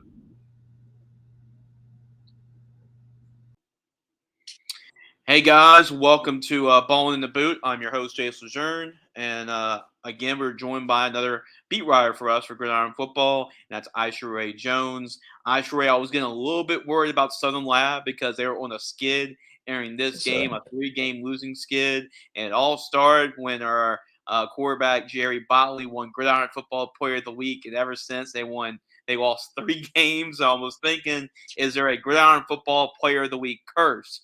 And they had a big time rivalry. If you know anything about this rivalry, Isharay, both these programs have produced a lot of talent, have won a lot of state championships, both Southern Lab and Kentwood. both teams are expected to make a state championship runs again at the end of the year for being at the 1A level. A lot of really good athletes on the football field and really a fast-moving football game. I was covering Catholic Point Capee St. Edmund, and I got your notification that the score went final. It's like, we're just entering the fourth quarter of our game, and y'all just finished. So a fast one, a quick one, but an entertaining one. 13-8. Isharay, not a lot of it. I thought it'd be a lot more points on the board than that. Only a 13-8 score, but So guide us through this one. How were the Kittens able to get off the skid, and how were they able to beat, which is a rivalry, a rival in the Kentwood Kangaroos? A big part in them being able to stop that 3-game skid was their defense, of course, because in their last game that I had covered, it was against forgot the name, but they had lost because they had allowed 24 straight in the fourth quarter. So Was it this Madison Prep? time, Madison Prep, there it is, yes, sir. Yep. So against Madison Prep, they had went on a big run against them, and they were able just to overcome them in the fourth quarter. And this time, it was different. They just were dialed in on defense from start to finish. Always had 1 touchdown, 8 points the entire game. It's just big on how much like defense matters in this game, and they just never allowed Kentwood to get momentum throughout the whole time. Yeah, clearly. And Southern Labs defense really impressed. What I mean, that's a very talented Kentwood team that they face. So, what really played in I guess, the success of them slowing down Kentwood throughout the majority of the Slowing game? down, slowing down the run, most definitely, especially the quarterback run. Ahmad Bickham, Yeah. like they were definitely relying on him to be a dual threat, and they were just neutralizing them, trying to take away the run, trying to take away the run from the running back as well, and just slowing that offense down. Because coach told me after they like to run the football a lot, and being able to take away their first option makes them have to rely on passing, and it's just an all around like slow game for Kentwood. Yeah, I mean, this was a game which, I mean, I know it's early. I believe this is actually the first district matchup of the So season, but this is really could be the district championship with those two teams really being the top I two can see teams it. in the district um, moving forward.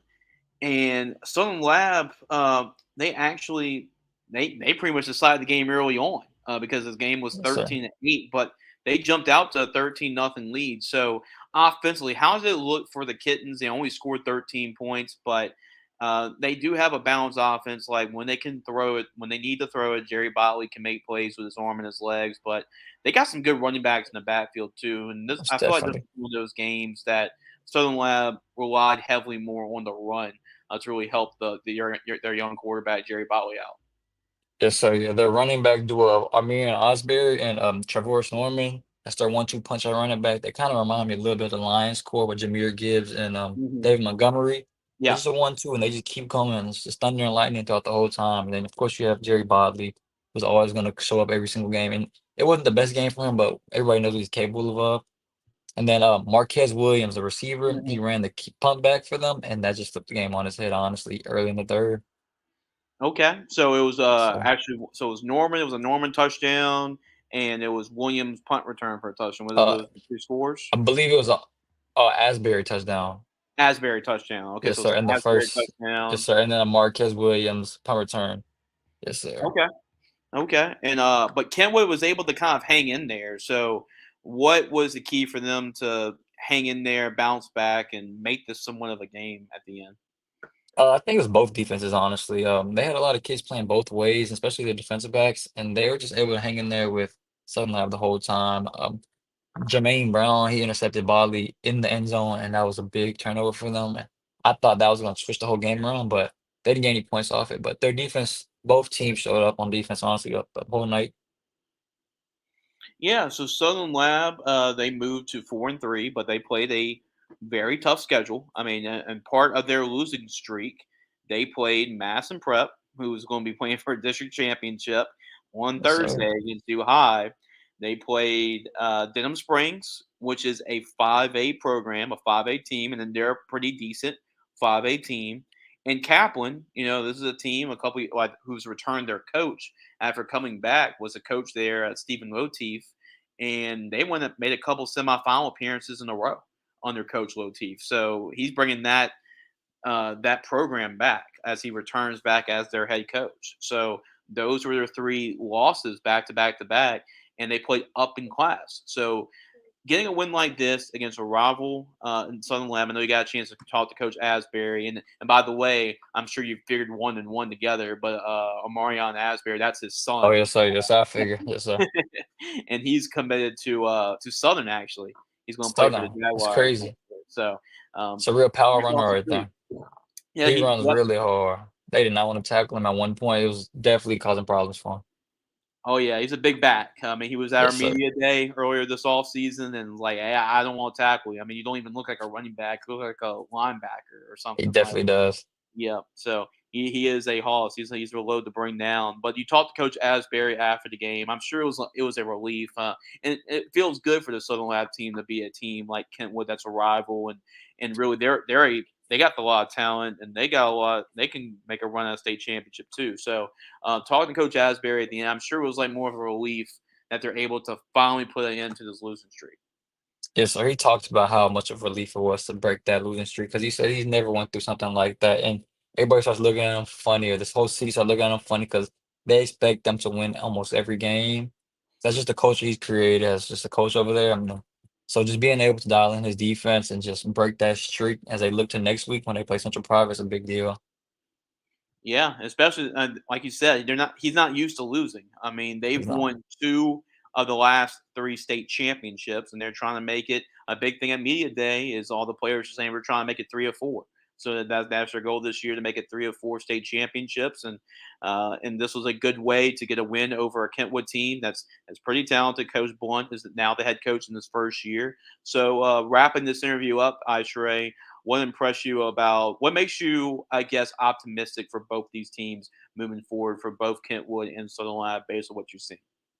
Both of their defenses, honestly, especially from Southern Lab, because the last game I covered, watched them. Their defense led up 24 straight points in one quarter. Seeing them bounce back in this game and only allowing 8 points throughout this whole quarter, even with turnovers, I think that's a big deal. And then you can flip it on both ways, though, especially for Kenwood, holding the big, powerful offense with plenty star players on Southern Lab just to 13 points and really only 1 offensive touchdown. I think it's a big deal for both teams. They could both use that as momentum for the next games. Yeah, absolutely. Not really. I definitely have not picked the under in this football game. Oh, yeah. That's for sure. But it did hit. The under did hit. I mean, 13-8. Usually, you've seen a lot more points being scored between the both of those teams with the athletes that they have. But the defense, it shows how athletic their defenses were in this football game as well. But a big win for the Kittens moving forward.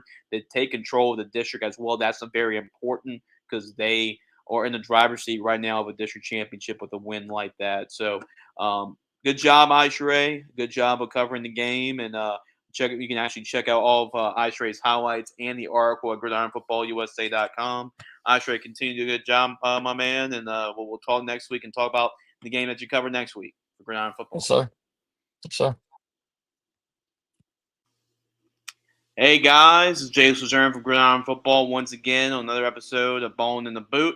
And I'm joined by Jacob Colombo, who's been pretty unique for us because we usually send our riders to different games to cover and then different teams. Well, Jacob's actually a Istrouma guy, so we're experimenting with Jacob basically, and as Jacob's covering the Istrouma Indians, and the Indians picked up a pretty big district win this past Friday against the West Feliciana Saints, and it's looking like it's going to come down to the Indians and the Plaquemine Green Devils as well in this year. It looks like the stars are aligned for that to be a really big game. But first of all, Jacob, welcome to the show and talk about how the Indians, you were there, how the Indians were able to get it done over the Saints. I mean, really to start off the defense for Istrouma. I mean, really all season they really haven't put up any. They haven't allowed over 20 points all season. And this game showed that they're still very capable of holding offenses.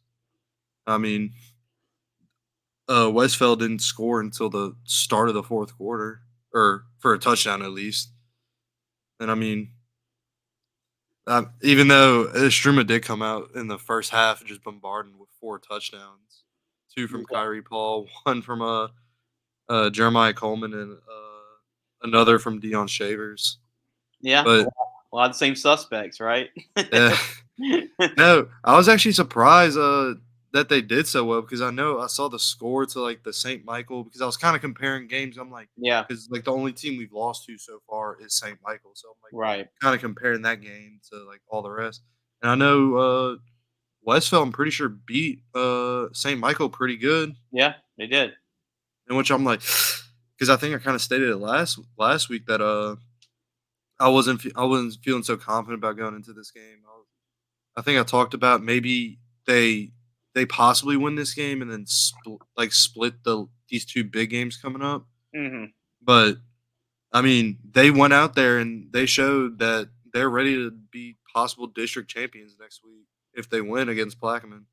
Yeah, that's going to be an interesting game because Plaquemines' offense is rolling right now with Nico Victorian, Tyrese Mosby in the backfield. So this has been a really good Istrouma Indians defense. So that's going to be a really good matchup between Plaquemines' offense and Istruma's defense, which could ultimately decide the district championship next week. But when you talk about really the defense being able to slow them down, and this is, I mean, you definitely Istrouma spoiled West Louisiana senior night, of course. I mean, come on. I mean, y'all could have been friendlier to the Saints on their Yep. senior night.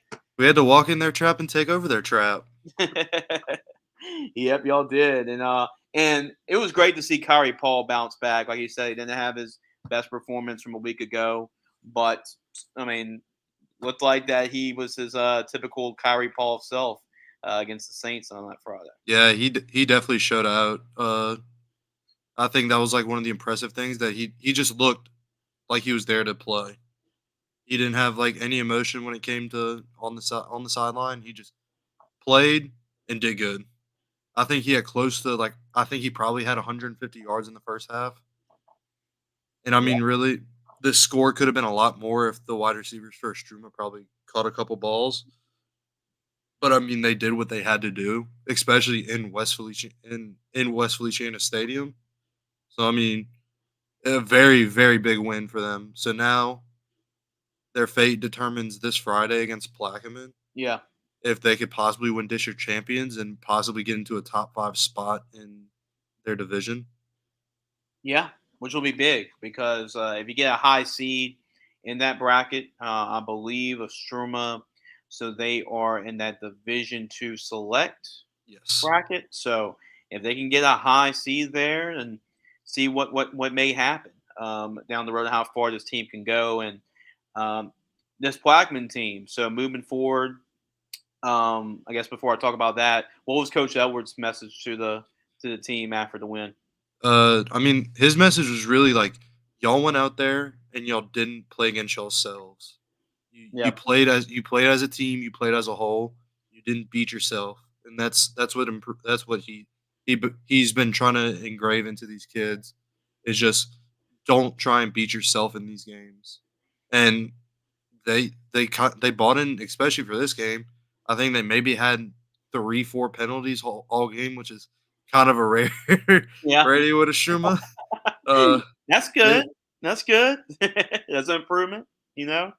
but I mean, defense. I mean, I've just got to give all the love to the defense so far. I mean, putting up, putting up only allowing Westfeld 9 points the whole game, very impressive. Especially what they've done to some of the other teams offensively. Like even with Plaquemine, I'm pretty sure they put up a big chunk against Plaquemine.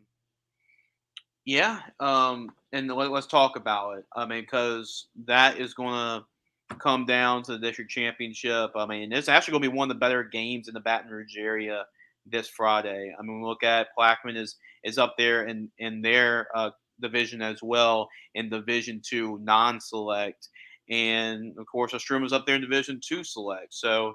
I'm sure y'all going to really dig deep and dive deep into this matchup this week being around the Struma, but just really early thoughts on this matchup when you're looking at the Green Devils and what this game may look like on Friday. I haven't really got to look at a whole bunch of highlights from Plaquemine, but I have seen that they've been able to put up a lot of points. And I think really if this defense is having that bend don't break mentality, because Westfeld definitely got into Struma territory a whole bunch, but they've just not allowed them to get into that end zone. And I mean, I think they can stop. I think they could stop this Plaquemine defense or offense, and on 100%, I think they could possibly beat Plaquemine and win district. Yeah, because I'm looking at the standings right now with that win from Istrouma. That makes it that knocks West Feliciana out of the district championship race. So it will come down to Istrouma and Plaquemine, and the winner of this game will be the district champion. So a huge game. And what do you think a district championship would mean? I know Sid Edwards is having one of those type of years, right? 200 wins, running for mayor, can add district championship to the list as well. So what would that mean for this Indians program? Which remember they're just bringing football back just a couple of years ago. Really, the first guy that really started playing for Istrouma when the program was brought back was you saw him against LSU, Le'Veon Yeah, Moss. So, like, yeah. He's definitely on my draft board for some fantasy. he is good, and LSU. I'm not going to go because I do cover LSU. I'm not going to go too much into it, but two of the best running backs in the SEC, probably the two best running backs in the SEC, are both from Baton Rouge. And Dylan Sampson's at Tennessee, and Le'Veon Moss, who's at Texas A&M. So I'm gonna just leave it as that. And you've seen LSU struggle to run the ball too. Yeah. So I'm gonna leave it at that. But Jacob, what do you think? I guess the last season push, late season push. I think they got Plaquemine. They got the West Side teams coming up. So Plaquemine and Bruley. So what do you think this team, if they're able to get those wins, where do you think this Indians team can go, and how far they think you think they can go? I mean, I think the way that they played, I mean, they definitely have some competition with Madison Prep and U High in the 2A select. So I mean, if they luckily get a good seeding and they don't have to face them in the playoffs, at least all the way until maybe the quarter or semifinals. But I think there is a possible path that they can get to the Superdome.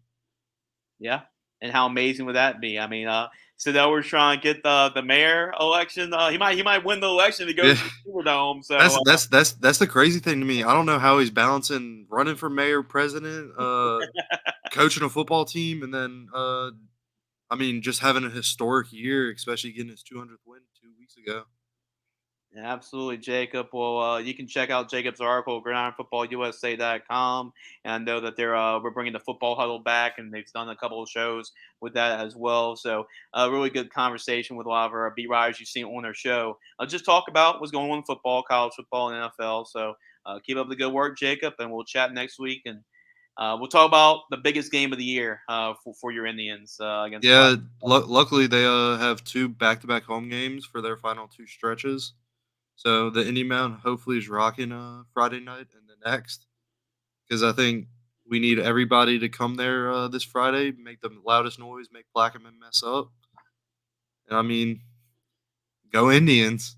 Yeah, well, Jacob, I know it's been a couple easy ones to cover, but way back ones. But you got yourself an atmosphere on Friday. It should be rocking. Yeah, I get to stress a little bit, like I did this weekend, watching LSU, the Saints, and the Pelicans. That puts a lot of stress on you. I can tell you that much for anybody. But good job, Jacob, and we'll chat next week. Hey guys, this is Jason Lejeune from Gridiron Football. We're here on another segment of Ballin in the Boot. I know we talk a lot of high school football, but we talk some college football too. And even though I talk about LSU on Chase with Jace and already discussed it on our Facebook Live show earlier this morning, it was not a great weekend for most of Louisiana college football. LSU had a big opportunity to take a hold of the SEC, did not do that. They fall. We talked to our Southeastern beat writer, Logan Graffia, about Southeastern. They had a chance to be number 1 in the Southland Conference. They lose the Incarnate Word. Talked to Allison, who covers Southern. Had a chance in the SWAC West to really take control of that. They fall too. But the Tulane Green Wave was able to survive all that. So we got our Tulane guy, Deven Johnson, to talk about it. And Tulane, right now, LSU's playoff hopes they're not dead, but they need to win out. But Tulane's playoff hopes are still alive as well. So they got a big win over North Texas, 45-37. Tulane trying to become that group of 5 team that can sneak in the college football playoff. But a little bit of a high scoring game here, Deven, between Tulane and North Texas. So you're watching this one, covering this one for Gridiron Football. So what were you able to see with Coach Summerall's team, the Green Wave, getting the job done? Yeah, coming into this game, Jace, for one, I just wanted to say I was extremely excited, to witness this game. North Texas, prior to this game, had a shootout of their own with Memphis, in which they lost, I want to say 49-52. And of course, Tulane came off of a win that was a resounding win, but it wasn't probably the kind of win that they hoped. So it was two teams looking for redemption in different kind of ways. And from what I saw, I can say that this game was reminiscent of the kind of football that Coach Summerall wants and expects out of his team. Prior to the game against Rice, he said a quote that was very, it was important to me, and one that I think, was kind of defined his expectations. And he said he wants his team to be physical, he wants them to be tough, and he wants them to exert a tremendous amount of effort. And I feel like when you look at Saturday's game against North Texas, Tulane they were imposing. The offensive line, they did a great job of creating holes for Mekhi Hughes, who on some of his runs, he went untouched. A first down before going untouched. Arnold Duda Barnes had a great game. He had 78 yards just off of spelling Mekhi Hughes. But I think that this game showed the identity of Tulane, and that is a physical team. They're a run-first team, and they're a team that allows their run game to build their momentum and ultimately fuel their defense and create turnovers. And that's exactly what they did. Yeah, clearly, and they and this win as well, Deven, that got the Green Wave Bowl eligible. So that was the 6th win of the season too. So that got Tulane to be bowl eligible in Coach Summerall's first year as the head coach, and really before Willie Fritz. And you got to think about it. And we kind of take it for granted for Tulane now, but for a long time, Tulane was struggling to get to bowl eligibility, and now it's becoming the norm, and more like now it's like, oh, we don't worry about that. We're worried about chasing a conference championship and trying to get into that college football playoff right now. So 6-2, and Mekhi Hughes seemed like he's been having a couple really good weeks for the Green Wave running the football. Yeah, Mekhi is amazing. It's funny because when you interview him, he's a person of very few words. He leaves it all on the field. I asked him, about his mentality and, just how he feels about his approach to the game. And he told me, he was like, for me, every time I get the ball, it's either I get 5 yards or a touchdown. And I think that's a great mentality to have for a running back. And not only does he shows it, he walks the talk literally. And he is now the leader in the conference in rushing yards, and he's also the leader in yards from scrimmage. So Mekhi Hughes is the heart of this team right now, and honestly, wherever he goes, that's where they'll follow. And he is the heartbeat of the offense, like you mentioned, Deven. But they do have weapons. It's not just around Malachi, because you talk about, I mean, Arnold Barnes. I mean, 78 yards rushing. Ty Thompson is the other quarterback. He comes in and gives a little bit of an extra dimension running the football. I mean, you'll Keith Brown. He had a rushing touchdown and a receiving touchdown. Dante Fleming. I mean, they got some weapons as well. Alex Ballman had a receiving touchdown. And talk about Darren Mensah, Deven, because he was pretty efficient. I'm looking at stats: 10 for 13. 175 yards, 3 touchdowns, and just how he's grown week in and week out. Yeah, Mensa was great Saturday, definitely. I think going into the game, there was an emphasis on getting Mekhi involved early, making sure that, Darian didn't have to carry the shoulder of the offense. But Mensa was great. I feel like he was comfortable. He executed on most of the throws that I felt like he needed to. He had a great completion to Yul Keith, where he was matched up on a safety in the slot. He hit him with kind of a shimmy to an outside corner, came back inside on a post. Darian hit him perfectly in stride, giving Tulane early momentum. And the only thing I can say based off just last game was that he had one interception Yeah. right before halftime that was pretty costly. And Coach Summerall spoke on it. You just have to some turnovers are more desirable than others, and I would say that was one of the more less desirable turnovers for the simple fact, Tulane, they had a lot of momentum going into that drive. I think they had just scored two possessions straight. They forced a fumble and scored off of that. So it's just about just the little mental things. I think Darian got a little confident, and he tried to force a pass, but he was extremely efficient. He's been great. He's poised. I feel like, he's seen different environments. So I feel like now, Mensa and the offense, they're at a point to where there is a chemistry there and there's a comfortability there. I feel like he's comfortable. And yeah, I'm excited, as they continue to go into conference play because he had a great game at a great time. And the offense had a really good game. I mean, 525 yards, 45 touchdowns, but it wasn't easy despite those offensive numbers because it was only a touchdown victory over North Texas. So it was a little bit of a struggle in this game defensively in this one, a little bit of a shootout. So what were some of the problems that the Mean Green North Texas were able to bring to Tulane's defense?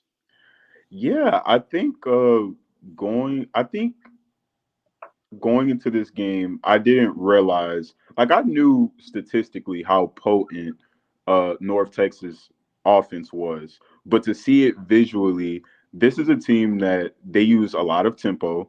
They're very fast paced. They have a quarterback that's magnificent. Chandler Morris is very good. He's the son of a coach that was an offensive coordinator. His dad was an offensive coordinator at Auburn and Clemson. And he's actually while Darian Mensa is the leader in the conference in efficiency, Morris is the leader in both passing yards and completions and attempts. So they have a heavy air raid attack. They move fast, and they have great weapons. DT Sheffield is a great receiver. He's a shifty guy. They get him involved a lot of ways. They use him in the short game. He had one play where he just straight up beat Caleb Ransaw off the line, that's Tulane's best DB. So they have talent. They have talent, and one thing about having a high octane offense is that it goes both ways. When you are in a neutral game, having a offense that is high powered, you can run on teams. You can just straight up blow teams out. But when you're down, it allows for you to come back in games. And I feel like that was the narrative in this game. Tulane did a great job, of course, of offsetting their offense with their run game and forcing key turnovers. But in the second half, North Texas came to show who they are, so that's all that was. And of course they had home field. But I feel like the defense did what I'm saying Tulane's defense did what they had to do, and they were able to run the ball well enough to really keep them off the field. Yeah, and they did. They attacked them early on. They jumped out to a big lead, and I believe at one point what was 21-3, 28-10. Yeah, they had them 28-10, 28-10. So that helped get that cushion. As potent as North Texas is, it did help, especially this Tulane offense that was also rolling, giving a little bit of cushion, which also helped during this football game. Yeah, definitely. I would just say too that Tulane should take notes, because as good as the first half was, if you were to strictly look at the final score was not indicative of what took place in the first half. Tulane dominated this game in the first half. In the second half, I feel like they didn't score probably as much or as well as they could have.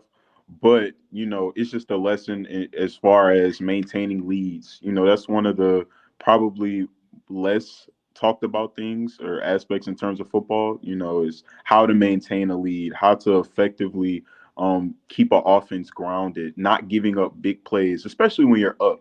When you're up, you can afford to play soft coverage. You can afford to play off man, and you don't have to play as aggressively. But with that being said, Tulane did allow some pretty big plays, which allowed for North Texas to get in striking distance, fairly late in the game. So, I would say, going forward, facing other teams, when you're able to establish your running game like that, you're able to get Mackay, you're able to get Arnold Barnes and Ty Thompson going.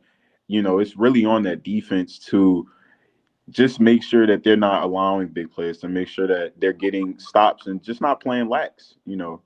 So Yeah. it's important.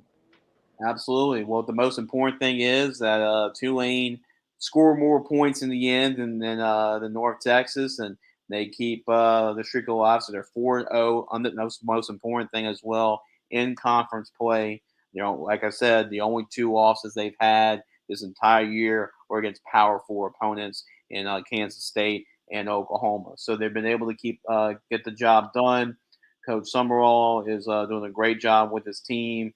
Has won 80% of his games, 82% of his games as a college head coach. So he's a winner, and he's really shown it at Tulane.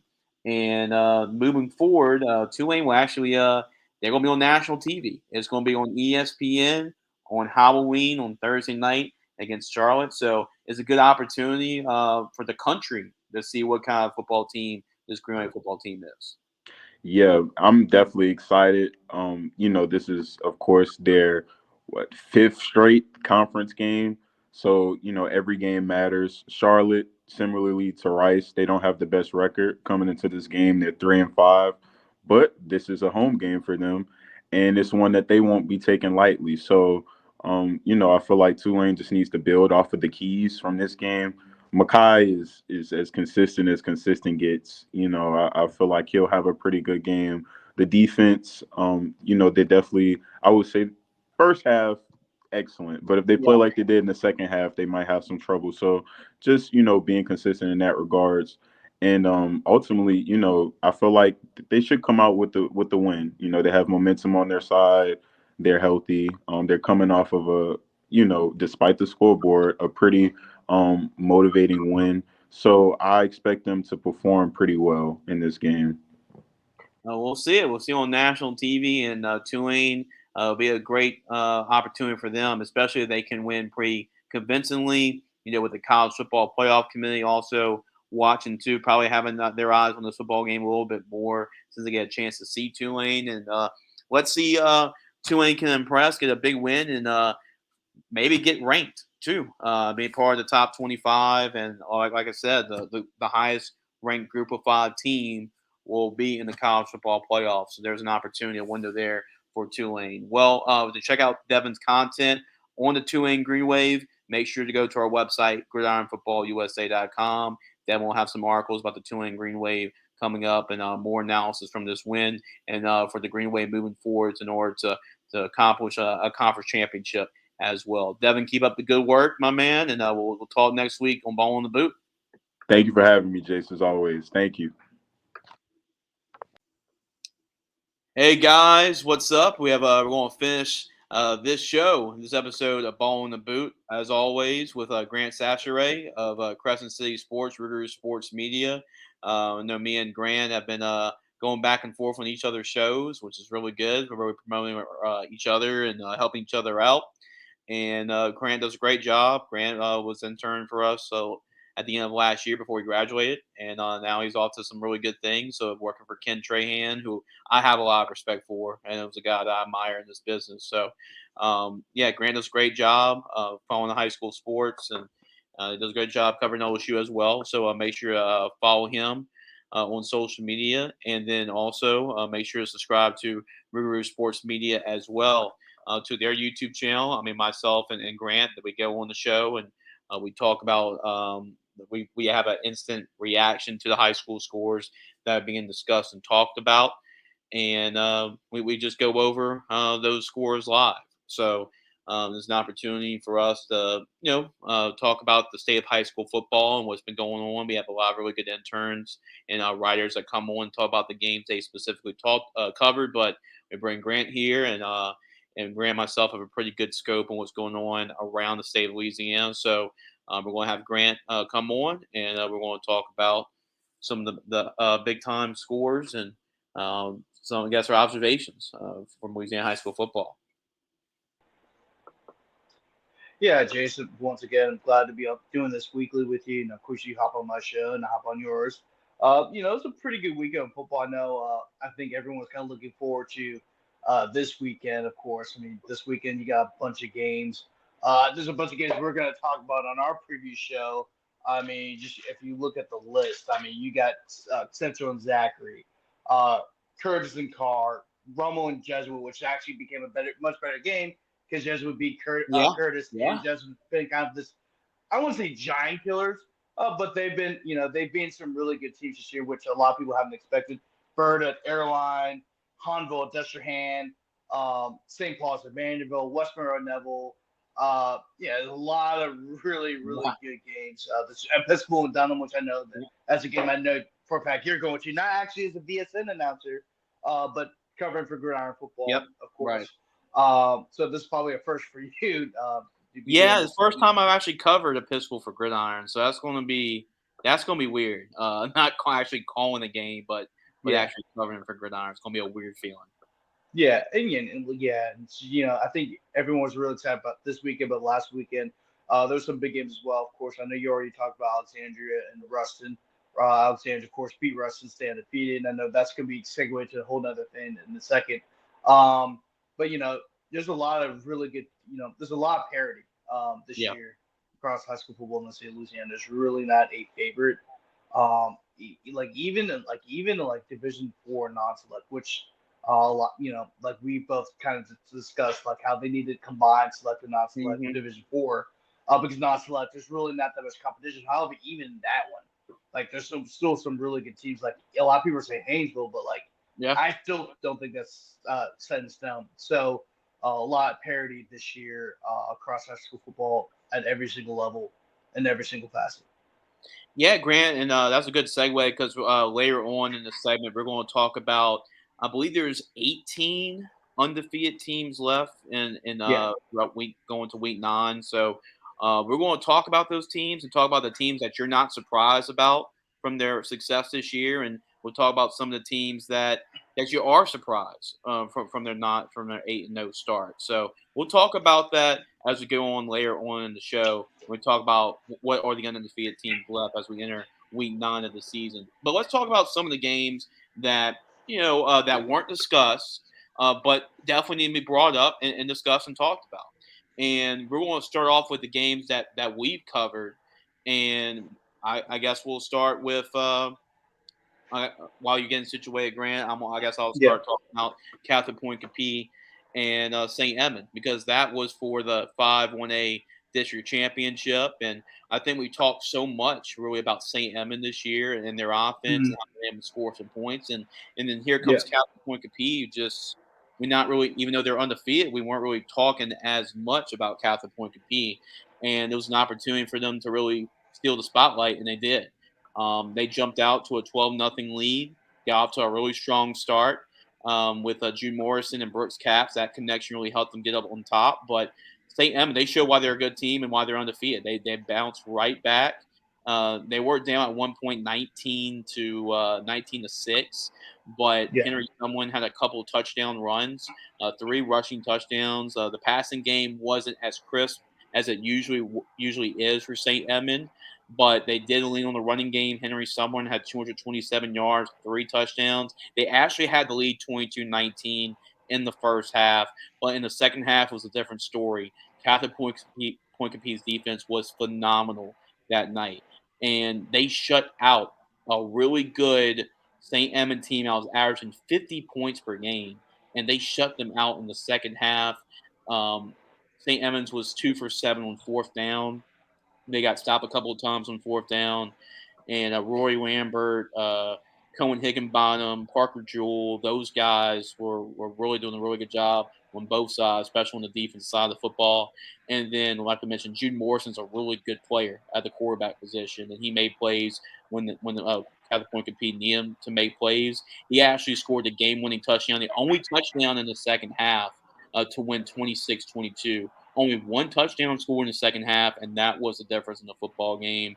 But what an atmosphere! I mean, you thought it was a 5A game. I mean, it was packed. I mean, it was standing room only from both sides. It was an awesome atmosphere, and this is the first time I saw this year where Coach Carew was talking to his team after the game, and the whole town of New Roads was on the field, like watching him give the speech to the players. It was awesome seeing that. And we talked. I believe me, John Needs. I mean, the Catholic Point Compete got some attention that night. Me, John Needs, Jared Roser, Spencer from LHSA Network. We all interviewed all the a lot of players. Coach Karoof after the game. It was an awesome experience. And Grant, at one point, they had 18 players with injuries. That shows you what kind of football team this is. Both sides of the football field. They're up to, I think at most they're at 27. So not a lot of players on both sides, but man, they are tough. They were playing hurt. I mean, Jude Morrison was playing safety, and he would literally, between punts, they had like everybody, the trainers, taping him up. It was kind of like a NASCAR pit crew. Like they would literally have him like taped up, hurry up, ready to roll, and then Jude would run back to the offense. So it was crazy to see. But that's what happens when you're watching like 1A football. So it is a little different. But huge win for Catholic Point Capee, and they have a chance to win their first district championship, Grant, since 2019. And if you remember anything about that year with Coach David, they end up going to the Superdome and competing for a state championship. But before you talk about your game, that your two games you covered this past week, your thoughts about Catholic Point Capee getting a huge 26-22 win to keep their undefeated season alive. Yeah, Jace. I mean, what a big win for the Hornets. Actually, Catholic Point Capee was actually the very first team I cut. Well, the very first article I had at Custody Sports was actually covering Catholic Point Capee. So it was awesome to see, them get the win. Coach Caruth, he's a great coach. Last year they had to deal with some adversity with some injuries and whatnot. And I believe they almost beat Riverside. They nearly upset somebody in the second round, and I think it may have been Riverside. Yeah. But they're really looking forward to this year. Jude Morrison, he really loves Jude Morrison. You can talk. He can stop talking about him really. He means a whole lot to the team. But really, Rory Lambert, I think was a huge difference in that game. When you have a guy that size with that athleticism, I don't think Sam Edmonds has really gone up against somebody like that up front. I mean, Rory Lambert, of course, got offers. I know he's got offers from Southeastern and Nichols. I think La Tech may have offered him. I know he's got a few FBS and FCS offers. Just say that. Like I know he got one from one of the service academies as well.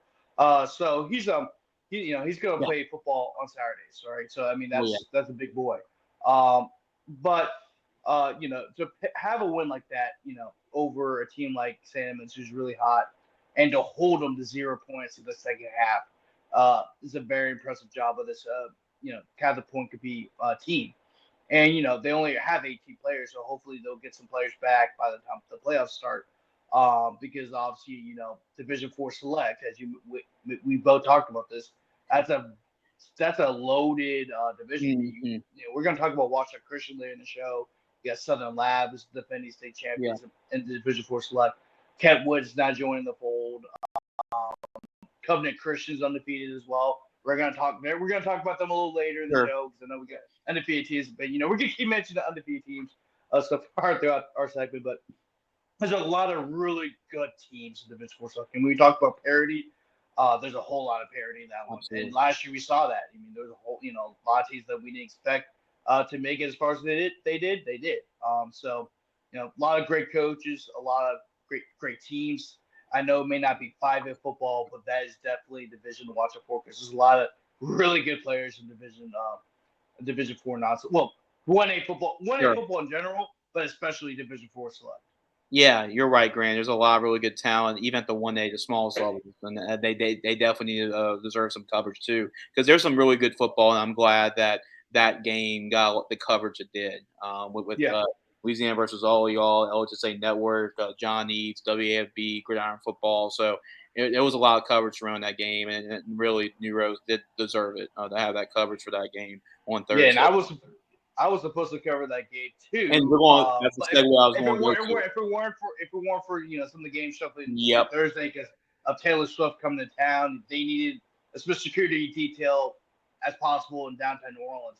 I would have been at that game, but because they had to move some games around, I went in the car and Warren Easton instead. Yep. And that wasn't as good as the game you went to. So, Yeah. but I did get to see my little brother play. That was a good thing. But that Yeah. was the only good thing because. If you want to segue to that, Yeah, that I was about might as to, well. and that was the reason. Like Grant's schedule got flipped up because of the Taylor Swift concert being one reason. I mean, it could be a lot of different reasons. Rough shortages, Taylor Swift concert, and New Orleans, like a lot of stuff really impacting Grant's schedule. But he was supposed to go to that game too. But in the car, Warren Easton, and man, like as good as in the car has been this year, and the struggles Warren Easton's had, you're just used to this rivalry, right? Whether it's in the regular season or in the Superdome, being so close between these two teams. Even though Warren Easton has never really gotten over that hump of beating Carr, they've always been right there. So it was shocking to see like and the Carr beat the doors off of of Easton like they did. Well, they've done that the last 3 times. I mean, last Yeah. year was a blowout as well. Remember, that came a week or 2 after they beat Catholic and they destroyed Catholic at Memorial Stadium. I was there for that game where they completely destroyed Catholic, and then 2 weeks later, their game blown out in the first quarter.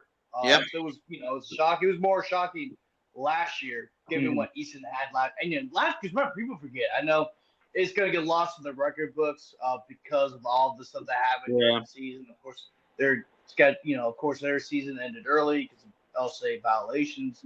But they beat Ruston and Catholic to start the year. So that was a very good team. They had Fred Robinson, who committed a lot of tech. They had Wally Foster, who, of course, is on LSU right now. So they had some talent on that team. And Carr blew the doors off of them. Really, that was the game. That was kind of Carr's turning point that year because they were trying to figure themselves in terms of their offensive identity. John Johnson was only a sophomore then.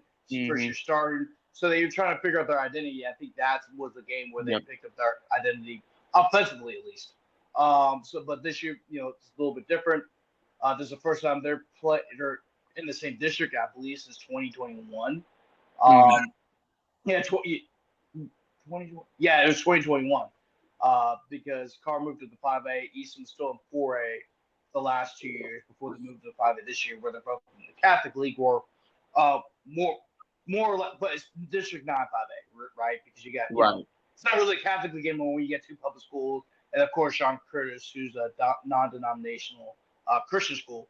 So, but anyway, that doesn't matter. But I kind of expected that, right?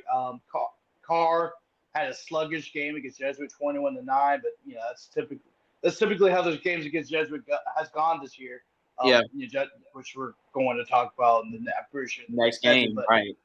But Carr literally got off to a false start. I think the very first play. Actually, I have my notes right here. I need to pull it up very quick because they scored wrong notebook. I got multiple notebooks. Yeah, that's why I was nervous for. Why are you doing that? That's why when I saw on your show, I was nervous for Easton because when Carr has a lackluster performance, to their standards, and you have to play somebody else the next week, they're gonna let their frustrations out on the next team. Yeah. So Easton was playing them at a very tough spot. To your point.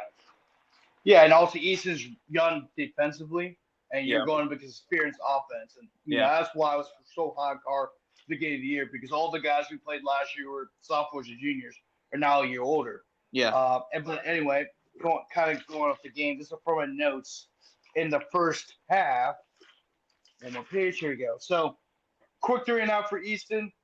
Carr gets the ball at the 34-yard line off of a bad punt. Then they score on the very first play. John Johnson pass to Teron Francis. Then Carr gets the ball again on their second drive. it only took them 2 plays to score on this time a 40-yard touchdown from John Johnson to Dejon Smith.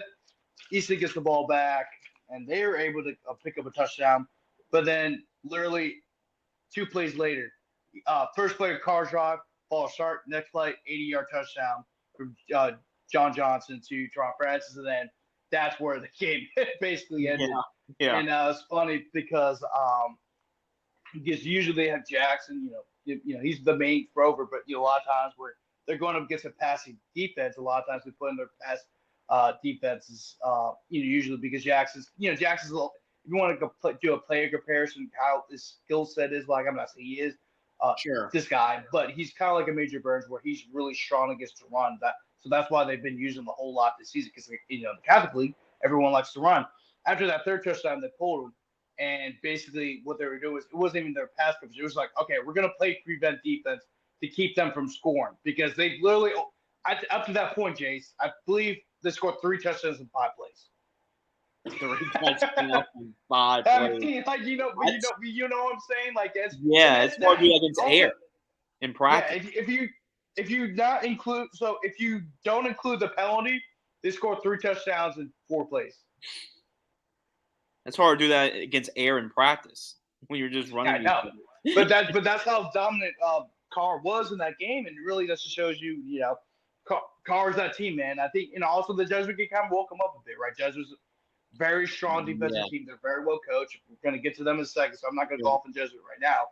But it just shows you Carr is, the game. If they have a sluggish game, you better be on your A game if you're the next opponent because that's when they try to put down a beating because last week they didn't feel like they played their best. Carr is really the team to beat, not only in the New Orleans area but around the state. If you're not including, of course, Neville and Alexandria. And then also, once you get the playoffs, obviously it's Catholic, right? But anyway, if you want to win Division I Select, if you want to win the state championship in Division I Select, you have to go through Carl and Catholic. That's literally the determine the state champion the last 2 years. If you want to win the state title there, you have to get past those 2 teams, right? Because obviously the 2 best teams in terms of talent, they've won 4 or 5. Both of them won 4 state championships since 2015. Carl won 4 straight from 2016 through 2019, with their 5 straight state championships from 2016 to 2020. And Catholic, of course, has won 3 out of the last 4 state championships in Division I Select or Division I. They did the divisions really weird, just ever since the split. But anyway, like Carr's the team to beat. They showed you why. In this last game, 62-16. They will play Curtis next. I don't think Curtis has a chance. I'm not afraid to say if I do get burned, I'll get burned. But right now, Carr, I don't see anybody in the New Orleans area beating Carr. I'm being dead serious, right? And especially considering that everyone else in Catholic League has really had a tough time trying to score. Carr has not, and so is St. Aug as well. But St. Aug struggled a little bit defensively, and they're going through a culture change with Coach Robert Valdez coming through. But anyway, great win for Carr. Easton, on the other hand, will have to play Brother Martin, which actually I think is a pretty winnable game. Seeing the way Brother Martin's playing right now, they got shut out 28-0 over St. Aug. And St. Aug's really been, they lost 3 straight up to that point. So Easton desperately needs to win the next 2 weeks. You got Brother Martin, then you got Jesuit. Those are 2 tough outings. They have to win one of those because I think if they win one of them, it's not sure shot they'll make the playoffs, but because of who they play, you're in the Catholic League, and also the power ratings go off of not only who you've beaten, but how your opponents fared throughout the season. Right. So if Easton can win one of those 2 games, they have a great shot of beating it. But if they win both those games, they're in, right? Right. Based off of power ratings. Obviously you did enough to make the playoffs, and you're 5-5, right? You get to 5-5, you're almost guaranteed to make the playoffs. So it was a very important. The next 2 weeks are very important for Easton if they want to make the playoffs. But this Easton team is very young. You're starting to see that, throughout the year. Next year, I think this Easton team will be a lot better. Like I said about Carr, how even though they're as good as they were last year, they were still kind of young. Right? But they were very talented, and they were able to win a lot. Against Easton, on the other hand, lost a whole lot of talent, and they're young, and they're still developing. Right. Despite that, even though they have 2 really good running backs and a great offensive line, again, Still once a again, little bit of a rebuild. Next year, they will be very, very good. But, Jason, I know we got to talk about a whole bunch of other stuff, including the next game. We already kind of spoiled it with Jesuit, but the next game we talk about was a very good game. Yeah, and to your point, Grant, I mean, Jesuit, they have to be a candidate for a most improved team from over a year to this year, because we were talking about at the beginning of the year about the Catholic League. When we talked about it, when we talked to Ken Tran about it, we were going over, okay, who's that second best team in the Catholic League, and we did not mention Jesuit. But you're looking at now, if Jesuit they got Rummel this week as well, but we're going to go back to the game that you covered. They could win that game too. They could win that game. Really could, yeah. And if they do, and if Car wins, Car has clinched the district championship and has sealed the deal for that district. But Jesuit could be second place in the Catholic League. Well, no, because they have 2 losses. So what would happen if they were able to beat Rummel? Because Rummel their second. That's true. But so if Jesuit were to beat Rummel next week, right, Rummel will have to lose against Carr, which is very likely. Yeah. So they'll be tied for second. Right. You're right. But still, we weren't expecting this out of Jesuit, and they got a huge district win. You were a part of it. You saw it against John Curtis, and we kind of figured it was going to be a low-scoring game. It was about which offense was going to capitalize more on the opportunities, and it's going to be the Blue Jays. And just talk about you saw it, Grant, just about how much improved Coach Manali's team has been this year. I think the thing about Jesuit is that they really don't have a whole lot of athletes, right? They have some. Siren Forstall was a beast in this game, and he's only a sophomore, and he's already looking the part. He's going to be one of the top defensive line recruits in the country, in my opinion. Once all said that, his offers started getting picked up. I think he's got offers from SMU. I think he got one from Baylor. I think he got one from Ole Miss. He's got a few power. He stood out in the scrimmage. I saw with you. Yeah. He stood out. Yeah. And he started as a freshman last year for him. And there's a lot of young players. There's still a lot. The most experienced group for this Jesuit team's offensive line. Most of them are seniors. I think all of them are seniors actually. But everyone else is either a junior or a sophomore. But there's not. But like I said, there's not a whole lot of athletes, right? And when you're like, oh, this guy's really athletic. They have a lot of really good players. Sure. But they're not. But because they don't really have the athletes, a lot of times they have to rely on their defense, which is full of studs. But they don't really have the athletes. But if they had if Jacob Washington and Jasper Parker's continued to be a Jesuit because remember they left their junior year for Shaw because they're both big guys. We're looking at a completely different offense. They're probably scoring points. But they have to rely on a lot of grit and strength and having the hunger to do it because they don't really have the athletes like a Curtis team had. Even though Curtis doesn't have the athletes like they used to, they still have athletes, right? Yeah, right. Carr has, of course, we already talked about Carr. We already know about Carr. Brother Martin's got athletes. Everyone else has got athletes, right? But Jesuit, he has to make up a lot for it with great play calling, discipline, and defense. You name it. And also, they're really well coached. Coach Manali has won a lot of games throughout his career. He's highly successful at De La Salle. I think he led him to 2 or 3 state championship appearances. Although they never got done. And they also led Jesuit to a state championship. Championship game as well in 2021. So he's won a lot of games. He's a very good coach.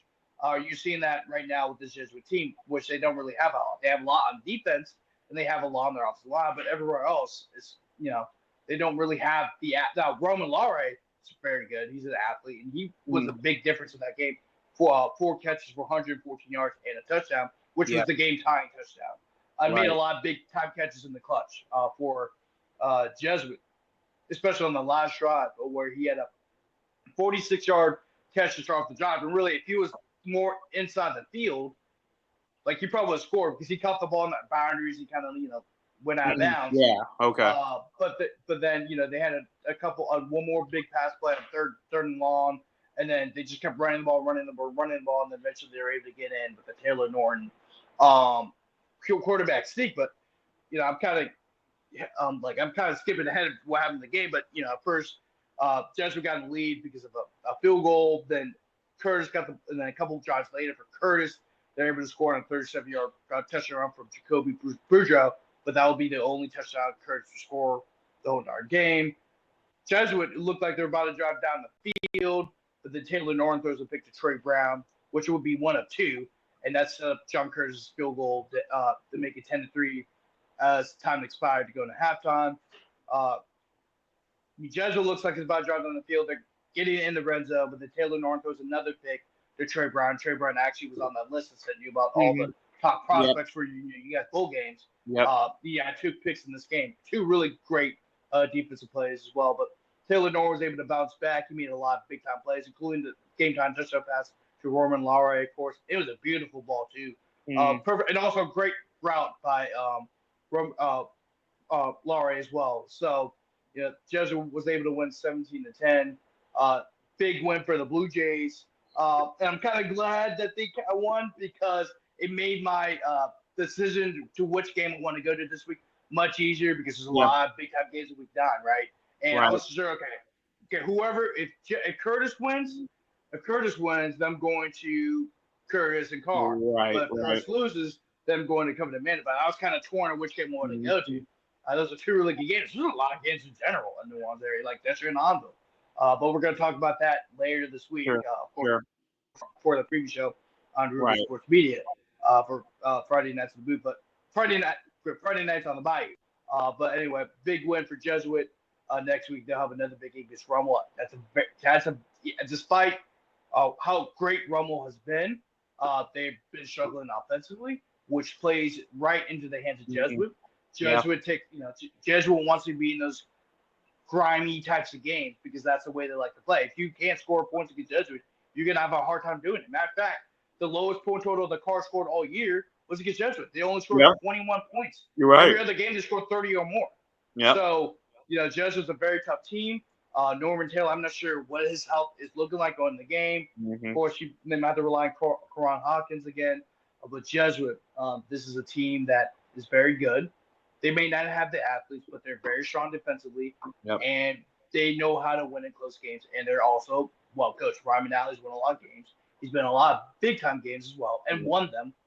So this is a very important game for Rummel.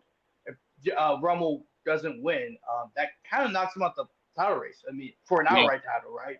Right. No, it does because they will have 2 losses and Carr has none, right? And I expect Carr to lose this week. Curtis, so if they win, it's a very big game.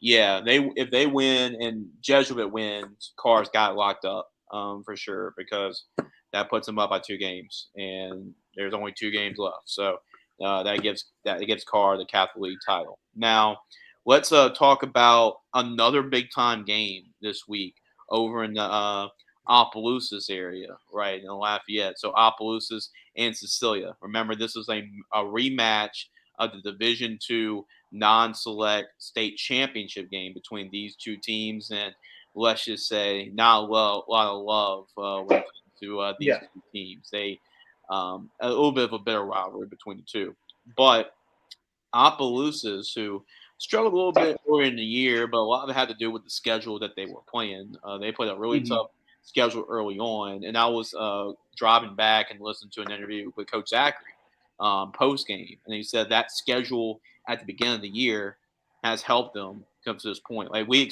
said we expected a couple losses, but we want to win state championships. We want to win a state championship with this group. They had the athleticism to do that, and they won 28-27 over Cecilia. Cecilia tried to go for 2 to get the win. Opelousas was able to get a stop on the 2-point conversion, and again, like the state championship game, Deshaun Ford was the difference in this football game, along with Zach Malvo. They're the difference once again, as he ran for 250 yards and a touchdown in this football game. And it was a lot what Opelousas used that same formula, basically, Grant, that helped them win that state championship against Cecilia. So Opelousas getting a big win like this with all the athletes they have. They have a bunch of Division I guys on this football team. Do you see Opelousas with a big win like that really being once again the dark horse in that Division II non-select bracket to win a state championship just because they probably have the most upside with their athletes? Yeah, I mean, Jason, if you want to look this up real quick, my laptop's kind of going in and out because I'm using a personal hotspot. You know, I'm actually shooting this from my phone. Usually, I shoot it from my laptop, but with the hotspot and everything, it's kind of slowed down a bit because I'm, of course, streaming with my boy Jace. But anyway, yeah, a huge win for Opelousas. The bounce. They had a rough start to the season, but they scheduled some really tough games. Matter of fact, they were also supposed to play Car too, but that game, of course, was canceled because of Hurricane. Which hurricane was it? Like, dude, we had to what was it? Hurricane. I can never keep track of the names. It was a stand. I don't know, dude. Like, we had a hurricane. It was a hurricane. That's all we. It was a hurricane. Yep. Yeah, it was a hurricane. I don't know what the name of the hurricane was. I completely forgot. That's how long ago it was. Yeah, it was a hurricane. Oh, it was a hurricane. All right, back to business. Oh, all right. Well, make sure you get food and make sure you get gas. What was it? Francine. Hurricane Francine. Yeah, Francine. I know it was something. It had to be something like a really old, like a Francine or Betsy. Yeah, something like that. But anyway, but going back to the game, Opelousas. I mean, the Opelousas. A lot you hear. A lot of times you see this team. Usually when teams schedule those type of games at the beginning of the year, it's usually to prepare for playoffs. But you've seen a lot of teams this year have those tough non-district games because they can't find anybody to play. And that happens a whole lot. It's happened. You've seen a lot more recently. St. Thomas More started off 1-3 to start the year, which is unusual because of how well St. Thomas More. St. Thomas More usually starts this year off pretty well, but because they scheduled like Karen Crow and Catholic, and there's a lot. They scheduled a lot of really tough games, and so they had a really tough start to the year, especially when they lost a lot on the opposite side of the ball. So. It's a really tough, it's really tough to find games, especially when you're top like Opelousas. But Opelousas, when they find a way to win, they have the athletes to do so. Zach Valvo is a hell of an athlete at quarterback. Then you got a lot of great players. Corey Amos, is one of the top linebacker prospects in the country. They have a couple others, but then also Deshaun Ford. I mean, it's hard to not talk about him. He's the kind of the bell cow. He is the bell cow of this Tiger team. And, they're right. I believe right now they're 12 or 13 to chase if you have the power ratings up. Yeah, that's why. But that's kind of dark horse. Yeah, like last year. But that's what I'm saying. Like that's how it was last year. Like we all knew how talented Opelousas was. But when you saw them at 12 and you saw the teams that they had to play, you're like, oh, they have a chance to make a run. Really, like that. And that's what I say about the seed. Seedies, sometimes you shouldn't go off the seedies where you determine who goes far. A lot of times you have to go off of. Okay, like who does this team have? How does this team match up against this team? And then also, of course, who did they play? Like who did they play this off the year? Because obviously, who they lose to and how much? Because a lot of times those are outliers, right? Like I mean, you saw Opelousas last year. They had a 1-3 start, but they had a really tough schedule to start the year.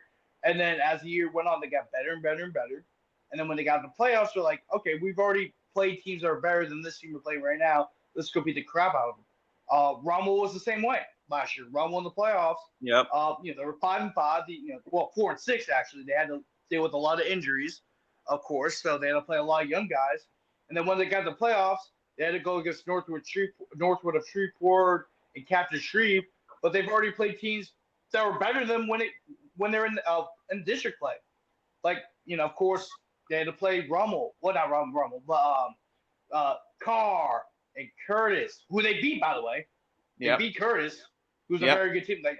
They got robbed. They got robbed, let's be honest. They got robbed in the quarterfinals against Catholic. They had to play some really good teams last year in the district play. So that prepared them for the playoffs, along with their tough non-district schedule as well. That's why it's very important. That's why it's very important to schedule these hard games because when you get the playoffs, I was like, oh, well, we've already played better teams than this, and we played them really tight. We could beat these guys, and I think that's good. That non-district schedule, it may not look good.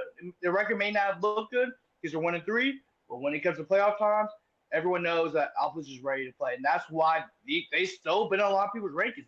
I didn't agree with it, but I understood the logic because we all know how good this Opelousas team can be. Right. Whenever they're at their best version of themselves, like there's not a lot of teams, especially in that bracket, that can beat them and play with them. So they're the defending state champions for a reason. Cecilia, gotta get credit to Diesel Solari. He's been it's been that type of year after having such a great junior year. He's been banged up a lot for the year. He comes in, plays quarterback, wasn't 100%. Coach Skane said that, and still had 3 touchdowns against a really good Opelousas team. So he's going to be a factor if you get him healthy. I know they've been having kind of that back and forth factor when Ellis Stewart comes in at quarterback, and Ellis Stewart had a couple of touchdowns as a receiver. So that's just what kind of athlete he is. But Cecilia is also a very dangerous team, and that was a good football game as we expect. And once shot me, we see this again. It's like a trilogy or of a really good movie series. Or like you expect part 1, part 2, part 3. So we could see that once more in the playoffs. So that is another game we had to talk about. Big win for Coach Zachary and Opelousas to get that victory. Now let's talk about really this district as a whole. Wausau Christian got a big win, a decisive win over Mangum. And that was after Oak Grove had some troubles with Mangum. So that's why we have to really talk about this game. I believe the score was like 50-18 or something like that for Wausau Christian. And I think it was 26-20 Oak Grove over Mangum. So we kept an eye on this one because they're about to be playing each other. And we know, like, we add state championships up. Like, both teams will be competing for state championships, and this will be for the district championship, obviously. But this is another really good district in the state of Louisiana. When you add in Faraday and the emergence, we talk about Jesuits' emergence this year.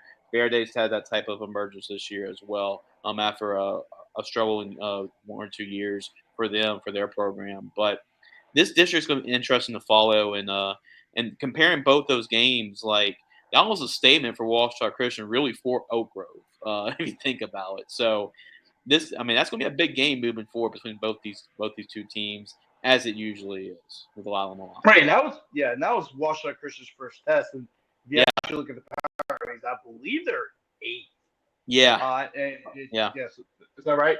Yeah, because I know I checked it like 30 minutes. Yeah, despite being undefeated, it's not really as high as it because of like you said, it was their first test. This is really like their first big game. They really haven't played well, and then they played an out-of-state team, and out-of-state teams don't really factor into the power ratings, right? And that's what and you look at some of the teams across the thing, like I think that some teams should be higher, but because out-of-state teams don't really count for the ratings, that's why they So, but anyway, it doesn't matter. But anyway, Wausau Christian hasn't really played them, really played anybody of the level like a Mangum or a Faraday or even an Oak Grove, who they'll play next week at week 10, right? So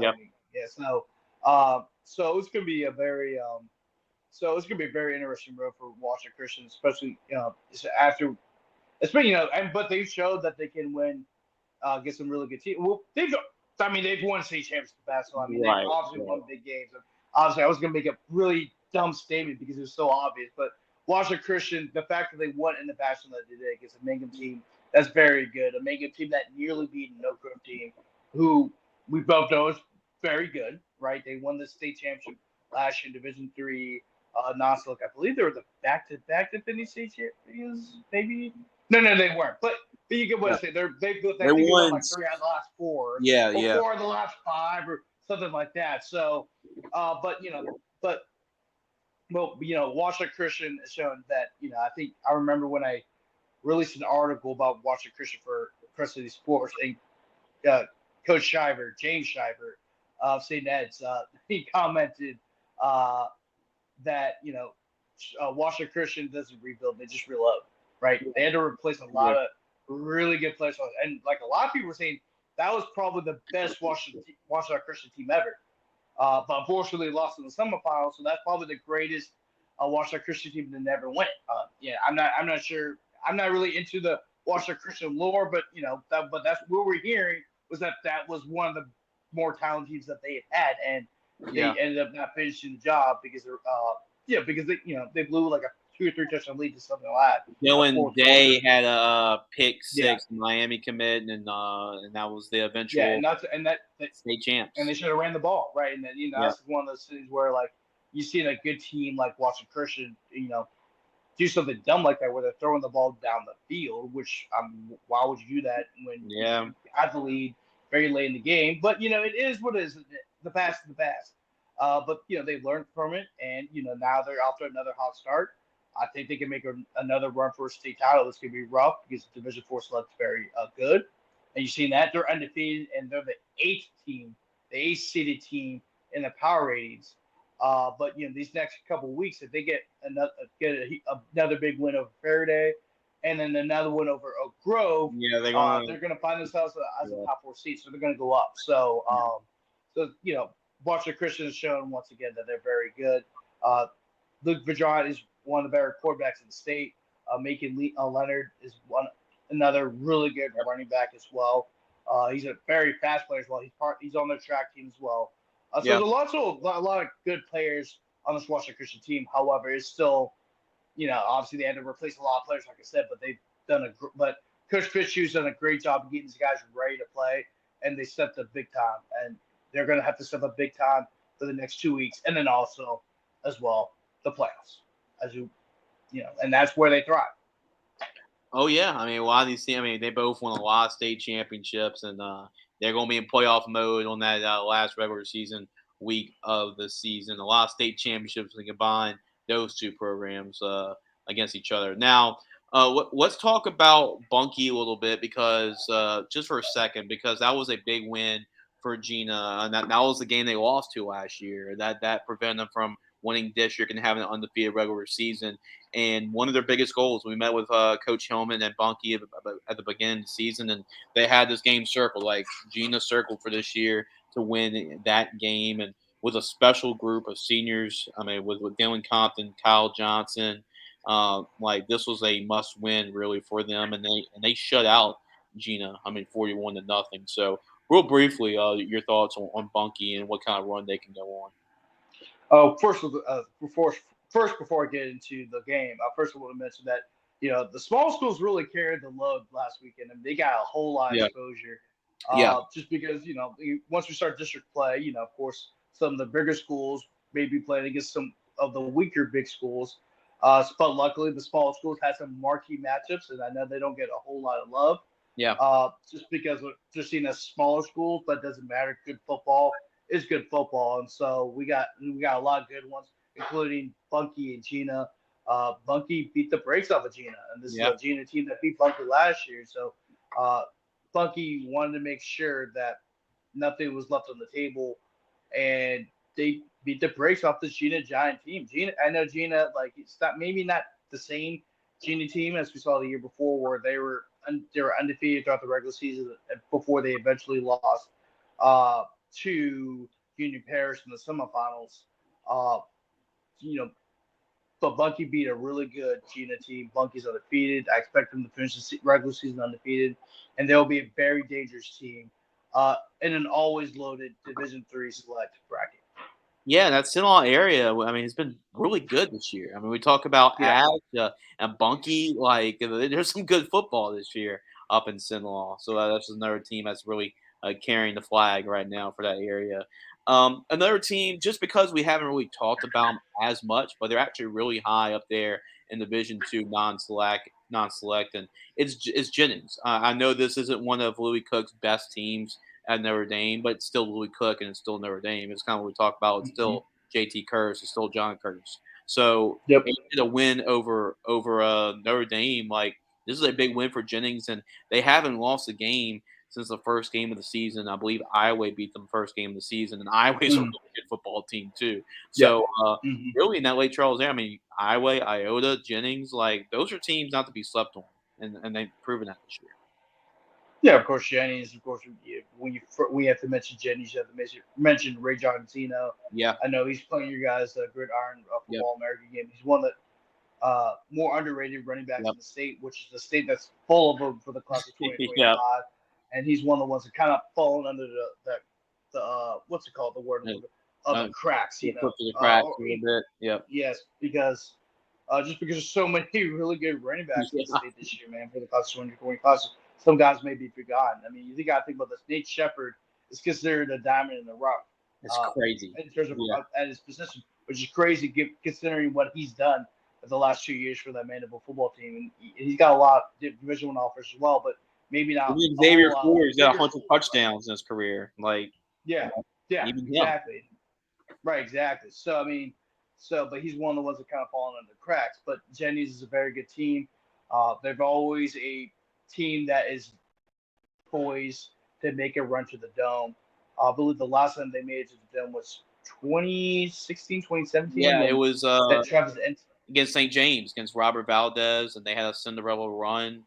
I believe Trevor yeah. Etienne was on that team that went to the Superdome, and they were like a double-digit seed, and they got hot in the playoffs under Coach Phelps, and they got a little bit of a run, but they fell short to a really good St. James team. Yeah. In the dome.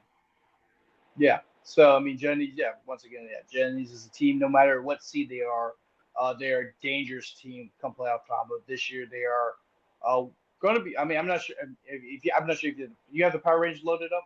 I don't. I did check. They're high. I think they're top 5. Yeah, no, they're like I think they're in the top 4. Yeah, 4 or 5. Yeah, if I remember correctly. No, Franklinton was 1, Lutcher was 2. Yeah, and they may have been 3 or 4.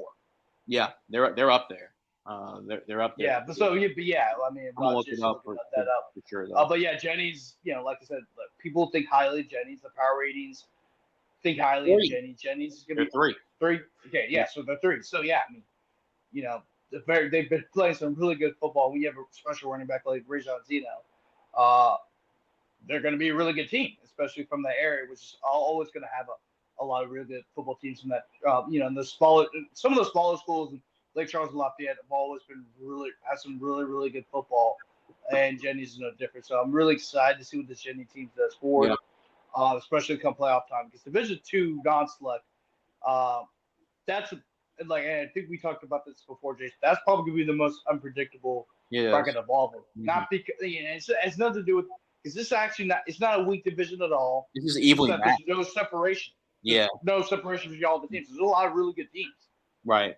And looking at we just talked about Opelousas, and they're the 12th seed. Yet they got 3 or 4 guys who are going D1, maybe even more. They're the most dangerous. They're 12. Well, they're the most dangerous team in that bracket because they're athletes. Yeah. And you mentioned it. I mean, Jennings is 3. Iota 6.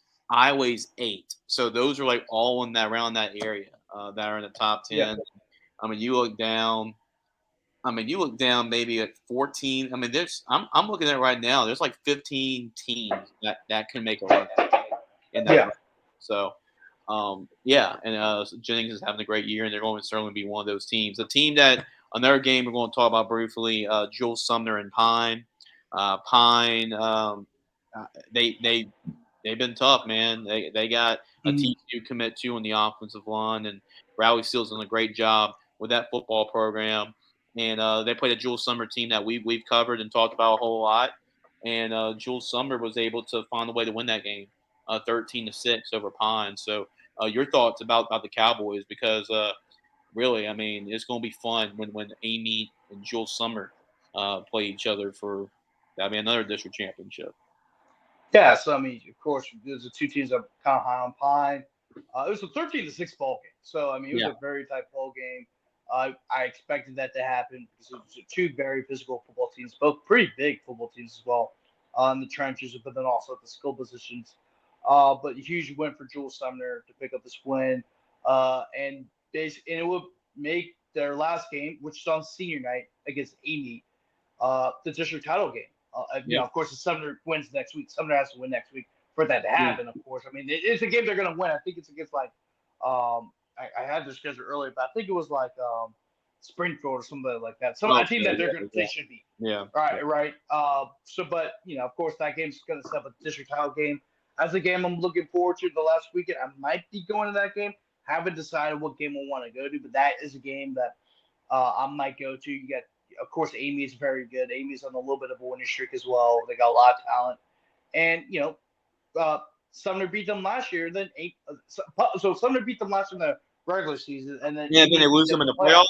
Yeah, they lose Yeah, them in the playoffs. yeah. Yeah. So I mean, these are two teams that are full of talent, two teams that have had battles the past year or two, and so I'm really excited for that one. But a huge win for the Cowboys, and this Cowboys team is very dangerous. Me and Jay saw them.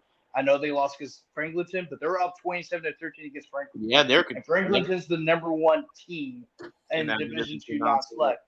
Yeah. And Jewel Sumner right now is the number 4 team in Division III select because Yeah. remember all the teams that are in Tangipahoa Parish are now select. So that's a very, very dangerous team. I've been beating the drum all year. This is a team that a lot of people aren't really paying attention to because they're not really a big name, and really a lot of people don't know they're in Kentwood. I've said that before. Like when we think of Kentwood, we think of the Kentwood Kangaroos because of course they won 8 state championships, right? But Jewel Sumner's also in Kentwood, and they've been in Kentwood the last 2 years. So they're the top dog in Kentwood right now. And this is a team that has a lot of size at every single position, including the skill position. Their skill position guys are big. Yeah. They're big. Yeah. They're really like their linebackers on defense, so they play like both ways. So they're like linebackers, running backs, like they got some big dudes. All 3 of the running backs are between 190 200 pounds. Yeah. Mm-hmm. And the 2 of those 3 are 6'2". Yeah, they're big. They're a big team. They're a big team. They run the wing team and they run it effectively. So this is a team they need to watch it for come playoff time. And I also said this too. Coach Salter Formaggio, Nick Salter Formaggio, who's the head coach for Franklinton, he literally told me that he told Nelson Stewart, who is the head coach of Newman, who right now is the number 1 team, the number 2, number 3, number 1 and number 2 team in Division III Select. Like, if you play these guys, it's going to be a ball game because what I'm saying. Like, I think, so if they could, and I think if they beat Amy, that's a very dangerous team because you don't want to play these guys. I mean, they should have beat Franklinton, right? In hindsight, because they're up 2 touchdowns. Yeah, they make 2 extra points too. Yeah, they missed some extra points. Yeah, if they make some extra points, sounds like the LSU game coming from Saturday night. But anyway, go back to the Sumner. This is a very dangerous team. I'm really excited to see them as the season goes on. That I might be there at the game against Amy in Week 10. I don't know yet, but that is definitely high up on the list, Jace. Oh yeah, for sure. That's definitely going to be a game that we'll talk about in Spotlight. That will be a big one, as both those teams are very familiar with each other, obviously. Now we will talk about Shaw and Kenner Discovery, just because Shaw, they did not give Kenner Discovery any mercy in this football game, and Kenner Discovery's like pretty good team. It's not like this is just a non-shabby team. That's why I bring it up. But Shaw won with 79-0 over Kenner Discovery, and the reason we're bringing this up is because they also defeated Walker 59-14, and show you how impressive that win is. Walker just beat Dutchtown 44-24. Dutchtown was undefeated, and Walker now beats them. And now Walker is in the driver's seat of that district championship. So that comes to show you how good football is Shaw playing right now. Putting that in perspective. I told this to my dad the other night. Hank is not playing around. No. He's not playing around. This team started the season 1-2, and really both those losses were against Carr, of course, and Rummel. Yeah. When Rummel was like looking really hot. Rummel was really hot at that time. They're 7-1, but at that time their offense was hot, right? But then kind of started a little bit. But a lot of that had to do with Norman Taylor, hurting himself in the Brother Martin game, which was key. That's been a big reason why their offense has started a bit. But once again, Rummel was they're still a very good team, but they're even better early this season. But if Shaw, I told this to somebody else. If Shaw had played Rummel now, I think Shaw would win. Yeah. I really do believe because the way they're playing. But going back to Shaw, like in the now, Hank is not playing around. Remember, Hank Tierney came out of retirement with the coach Shaw. He just led Ponchatoula to the state championship game for the first time since 1940, And he was like, all right, I'm done. I'm going to retire. I think he still lives in Ponchatoula, by the way, as well. Yeah. So, this is, and then remember, he was, of course, I think I'm stating the obvious once again, but this is second stint at Shaw. Remember, the first stint didn't really end so well. There was some LSA violations, but really it was kind of one of those things where really like he should have never got fired. It was kind of one of those weird situations. And, we see that a lot, Jason. We covered it a long time. It happened to Marcus Randall. I know we all know about that. Yeah. So it's a fire that probably should have never happened. And really, like if you look at Shaw, I mean, Shaw still had success after he got fired. After they let go of Tierney, they went to the Dome. I think for 3 straight years from 2006 to 2008. But after that, they fell off. The administration was bad. The enrollment was down. But then they brought in a new administration led by Father Ryan, who's now the headmaster over there at Shaw. And they're like, okay, well, we're down to 4A, where we need to be right now, because considering where our athletic programs are at, and also where the school is at, in terms of the enrollment. And we need somebody that will re-energize this athletic program. Yeah. Who would they ring up? Hank Tierney. Yep. He loves Shaw. He loves Shaw. Despite all the stuff that happened in his first set, he loves Shaw. And right now you're seeing a determined Hank Tierney, and then you're also seeing his team looks very determined. I interviewed both Jacob Washington and Jasper Parker. Transferred over there from, like I said earlier in the show, transferred from Jesuit to Shaw. Jacob Washington is a legacy. His dad actually played at Shaw, but then Jacob's older brother was a basketball player, a very good basketball player at Jesuit, and then Jacob was at Jesuit his first few years, along with Jasper. But then they decided to make the move to Shaw because they heard their relatives talk about Hank Tierney, and both of them wanted a fresh new start. It just didn't really work out at Jesuits because they felt like they didn't really fit in. Because Jesuits a different attitude because they're both from the West Bank, right? Guys from West Bank really don't mix well. Guys who go to Jesuit, right? Where who they are and where they're from, of course, identity. West Bank strong, right? Which is the motto at Shaw. They really resonate with that better than the monsters at Jesuit. And I think their football Twitter account is a West Bay thing. So it was somewhere where they belonged, right? And you're seeing that now. Mm-hmm. This team is poised for a state title run. If they win these next 2 weeks, next week they go against Belle Chase, and then we tend to go against St. Charles. If they win both those games, they're going to be the number 1 and number 2 team in Division 2 left. Right now, I think they are the number 1 team.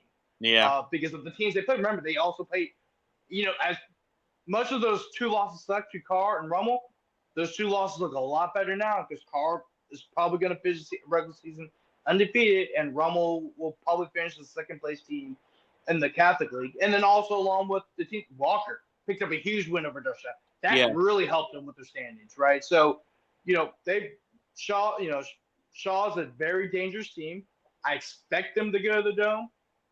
The school expects them to go to the Dome. Yeah. The alumni expect them to go to the Dome. The coach expects them to go to the Dome. The players expect themselves to go to the Dome. There's a lot of pressure on the Shaw team. However, they have responded beautifully to it, despite the rough start to the season. And the point is, Grant, too, they are playing their best football at the perfect time where you're playing your best football. And that's right before the playoffs. And really, I'm looking at this the bracket they're in, but it's a little bit top heavy. I mean, when you think about it too, when you talk about the expectations, like Shaw, U High is number 2. They're right behind them. Yeah. I mean, of course, you expect them to go. If they're 1 or 2, it doesn't matter. I don't think there's a wrong answer. Who should be 1? Yeah. I think they're Shaw's both really good. Right now. They're both really strong. Shaw's 1 and U High's 2 in the power rankings, and number 3 is Haynes Academy. And we, like I said, Haynes Academy hasn't been tested, and they're a new team at this, being undefeated again in the spotlight. So we'll talk about them a little later. Now, also Walker. Let's touch on Walker a little bit because I know I mentioned a little bit. But Dutchtown, it was an interesting interview when Alex interviewed Coach Mastretta after the game, I thought, because they were undefeated. But Coach Mastretta says we're not a championship team yet. He said that in the interview. and it comes And he's a state championship winning head coach. He knows what one looks yeah, like. right. And they were undefeated. They just won the game, and he said we're a long way from where we were last year. And you saw the week later they lose to Walker, and Walker won 44-24 after getting blown out by Shaw. So that was a big win, and it's that topsy-turvy district. And right now Walker is winning the district.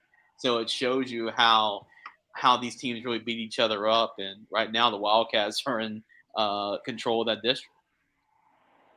Yeah, which is that district is like I said, the Catholic League is on crack. That district is on crack as well. That's not a very professional way of saying that the chaos in this district, but I think that's the best way to describe it in a sense because it's a dog-eat-dog district. It really is. It's almost like a cycle. Like Saint Amand will touchdown loses Saint Amand. Let's be fast. Touchdown beats Saint Amand. Saint Amand beat Walker, and Walker beat Touchdown. That's the way it's been. And then you have Denton Springs, who we all thought was they're still a very good team. They still have some players on that team. They were off to a hot start, and then all of a sudden, randomly they lose against Live Oak, which Live Oak is a very talented team. They're going to be a very good team in the near future, but they're all really young. So it's really hard, so a lot of people that were shocked that this young team that Live Oak had beat a very experienced team in Denton Springs. So I mean, it's a dog eat. Oh, and EA is also had some good ones as well. Like EA is I know they may not be as good as the Walker, the Touchdowns, and Saint Amand, but they still play some great football as well, and they can beat you on any given Friday night. Even Live Oak has improved over the course of the season. So and then you also can't forget. I know Prairie Bull's not looking good right now because they're very new school, but I've talked to Coach David Oliver, that goes to Santa Monica, and all the coaches in the area know that Prairie Bowl is going to be a very good team once the school gets established as well. So because they're all so close to each other and all the kids know each other from going to elementary school together, playing park ball together, it's a very even out league. And a lot of the times in those type of leagues where everyone kind of knows each other, that's where you expect those type of dog-eat-dog just to happen. Catholic League's the same way. All those kids, like, you'll be surprised. Like, even the kids on Carr know the kids on Rummel, or the kids on Rummel, or the kids on Rummel, or the kids on Brother Martin, because they either play park ball together, like travel ball together. I mean, there's a lot of those dog-eat-dog just happen when all those kids know each other and they all play together with each other. Their families know each other. It's kind of one of those things. So they're not afraid of this guy, this team and that team, because all those guys know each other. They probably hung out with each other. Those kids that play for Saint Amand EA probably hung out with each other the very next night. Oh yeah, They probably went to the mall or something. You know what I'm saying? So it's all the guys know each other, which is why you see all this craziness in that district with Walker and Saint Amand and three-way tie. And that's what it is right now. Three-way tie, and they all beat each other up. They all beat each other. Yeah. Georgetown, Walker, and San Mal, like you just mentioned. So we could end up with having a three-way tie for the district championship with 2 weeks left. Now, Grant, we're going to end the show with talking about we have 18 undefeated teams left, and we're going to make it fun towards the end of this segment. We have about 18 undefeated teams left, and left in the state of Louisiana, and we'll go over them. It's Bunkie, Dunham, Covenant Christian, Letcher, Vermilion Catholic, Alexandria, Ash, Newman, Turlings Catholic, Haynesville, Haynes Academy, Edna Carr, Catholic Point Capee, Airline, Neville, Mandeville, and Ouachita Christian. So those are your undefeated teams left in the entire state of Louisiana. Let's go with some of these teams that we're not really shocked about at this spot. I mean, you could say Bunkie right now. I mean, that's a team that you expect to be undefeated at this point. Dunham, I mean, you expect Dunham to at least, be in this. You could see him be in this point. Obviously, in the car, you expect Yeah. them to be undefeated. Let's see, and the car, obviously, yep. Newman, I don't think Newman's had a big challenge. Maybe St. Charles Catholic earlier in the year, but St. Charles Catholic's been a little down. Let's see who else. I guess Airline, considering what they returned back on offense, Yeah. without a lot of teams. Washita Christian, you expect them to be undefeated at this point. Yeah, maybe some. Basically, I'm gonna just go over a team here and tell me if we should buy their stock. Like if you see this team making a run at the Superdome. All right. I'm gonna go with the first one. You give me your opinion on them. Haynesville. Obviously going to the state championship game Bye. last year. So Bye. I heard it. All you have to say is Haynesville. You have to explain anything. Haynesville, bye. However, it's not a guarantee. But Haynesville is back, right? And they were in the Dome last year. I'm not sure if it's not a guarantee. But I would definitely buy into the stock. They're going to be one of those 4 teams in that district, that division that's going to be in the Dome. here's an interesting one. Or at least expect to be in the Dome. Yeah. Here's an interesting one. What about Turling's Catholic? Where you are at with Turling's Catholic? That's gonna be a tough one. I don't think Turling's has made to a state championship program's history. That's something I don't know. That's really not something you should judge a team by. However, at the same time, it is something you have to think about when it comes to these type of things. I think the only team that has that of the teams you mentioned that are undefeated that has not been to a state championship, I believe that I feel comfortable saying they're gonna make the state championship is Newman. I'll definitely buy into Newman. But because of who they have on the team, this is a very different Newman team compared to years past. But Turling's Catholic, it's hard for me to buy just because they're in Division I Select. There's a lot of that's going to be a dogfight week in and week out. I'm not sure if they could beat Catholic. I'm not sure if they could beat Carr. They got St. Thomas More this weekend, so that would really show you how good this. I know St. Thomas More had their early struggles, but they're 5-3 right now. Their offense is clicking, so it'll be very interesting. I think this week will be a good litmus test to see where this Turling's Catholic team's at. But as of right now, I'm not buying it yet. Okay. I know they're coached well. Like Coach Chachere is a really good coach, but that's a really tough task. Yeah, it's a tough for a team division that division. If they're in Division II Select, yes. Yeah. But Division I Select, that's a really tough ask. Who you're taking right now out of these 2 undefeated teams, Newman or Dunham? If they don't play each other in the playoffs, I don't know, man.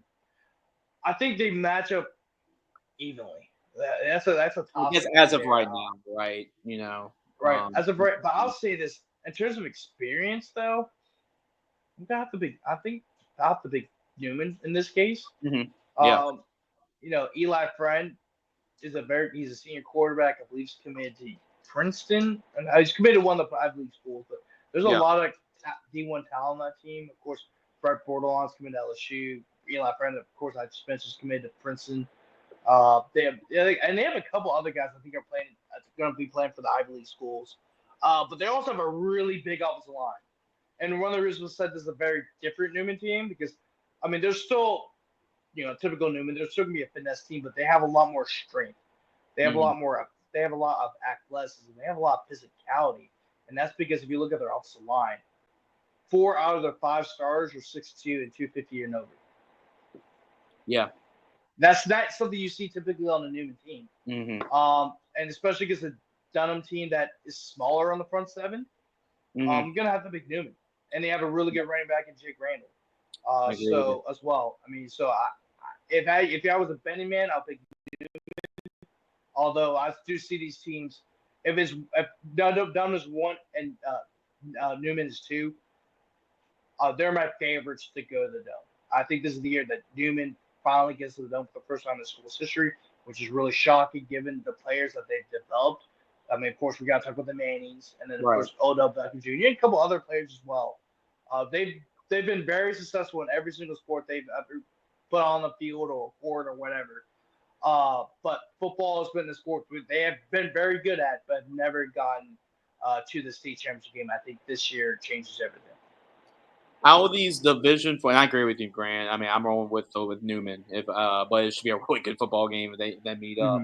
How are these Division 4 select teams that are undefeated? Catholic Point Capee, Vermilion Catholic, and Covenant Christian. Who are you rolling with? All those three teams. Well, you have to go with Vermilion Catholic. Vermilion Catholic has been the semifinals. I know for the last 2 years, maybe 3. I know for the last 2 years they've been to the dome in 2022 where they lost against Washington Christian, and and then of course they went to the semifinals last year where they lost against Riverside. Vermilion Catholic got revenge against Riverside early this year, and a lot of their big games this year where they played some really good opponents like Riverside Academy, Appaloosa Catholic, some really good teams down in the area. They've won, and I'm gonna buy of all this. If I had to put most of my stocks in one team, it would have to be Vermilion Catholic. Covenant Christian is a very good team as well. It'd be very interesting to see how Covenant Christian does in the playoffs because they've never really been there before. I mean, I know you talk about Jesuit; they're the most improved team. Actually, I think this Covenant Christian team is because this is really a place where I don't think a lot of people expected them to be this good. Yeah, right? Maybe they expected them to be improved, but to be 8-0, I mean, Jesse Turner's doing a great job over there. He's building something special over there, man. And yeah, I think they can make a little bit of a run, but Division 4 select is really good. And a lot of the teams that they're going to have to play in the playoffs have been there before. Covenant Christian has not. But I expect Covenant Christian to end up finish the regular season undefeated. Playoffs, I don't know where they're going to land. I think they can make the quarterfinals, but I think that's where the season's going to end. And what was the third team you mentioned, by the way? Catholic Point Capee. Catholic Point Capee, yes. And Catholic Point Capee, that's a team that has been there a little bit more than Covenant Christian. I think they're another quarterfinal team. It'd be for them, it's the key is health, right? Because right now they only have 18 players.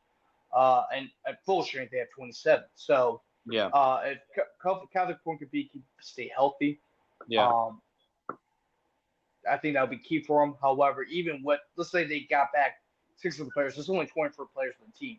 Yeah. So, they're gonna have to, they have depth issues, right? And especially with those stronger teams, like including Washington Christian, Southern Lab, some of the other top teams that have to play, they have more players than Catholic Point Capee has right now. So. Two keys for them going to the playoffs will be, of course, staying healthy, but then also the depth even when you are healthy. Right. That's going to be something to factor and keep an eye on for. Now I'm going to talk about these two.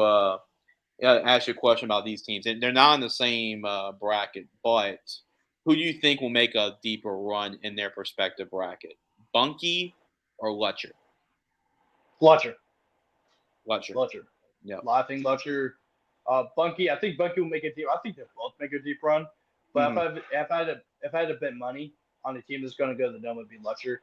This Lutcher team is playing some really good football, man. Like, I mean, they've shut out now 5 of the 7 opponents they played. Yeah. They just shut out another team last week. I believe it was. It wasn't South Terrebonne. I think it was Ellender, maybe. Actually, it was Ellender because I remember calling for VSN and talking about the upcoming schedule. It was Ellender, the team that they had to play next. So that's right. I mean, they're deep now. I mean, the offense, of course, scored points, but their defense has been lights out. I mean, they shut out a very good Vanderbilt Catholic team. Yeah. I mean, I was looking at this looking at this and they beat EDU. I'm like, man, like this. It's not the offense, it's the defense. I mean, the offense is scoring a lot of points. Well, Zach Jenkins, as a coach's son, of course. He's good. His dad is the head coach. Good. I mean, he's maybe not. He's not like your stereotypical quarterback. He's just a winner. That's what he is. Yeah. I mean, he doesn't have the strongest arm in the world, but he's just a winner. He finds a way. He can run, and you get Trent Training. He's another running back. I mean, they have a few really good running backs. Training, of course, is the headliner. You got some really speedy, athletic receivers. The line of both sides, the line of scrimmage of both sides of the ball, very good. Rashad Sterling and Caden Parkett are are two of the best defensive linemen I think in the state right now. And it starts with them, and then of course Ashton Sharp is an excellent player on both sides of the ball. So a lot of talent on that Lutcher team, and Lutcher's been there. A lot of those players have been to the dome. Funky has not. Dwayne Jenkins is a great coach. He's been there before. He's been in the dome with two different teams. Fletcher expects to go to the dome, which you have to factor in as well. I mean, when you expect to go to the dome, that because your expectations that high. Yeah. I mean, Lutcher's won eight state championships, I think, with 3 or 4 different head coaches. So that just shows you how good that program has been over a very long period of time. If that to be a betting man between these two very good programs, I think Bunky could make a run and play as well. They could even go to the dome if the cards are played right. But if I'm a betting man, I'm going to have to pick the Lutcher Bulldogs. Yeah, very good answer. Saw this team in person, called their game for that ED White game on VSN, and that was the most impressive defense I've seen all year long. Their defense is very, very good. And then a couple more. I have 3 more questions to wrap this up with the undefeated teams.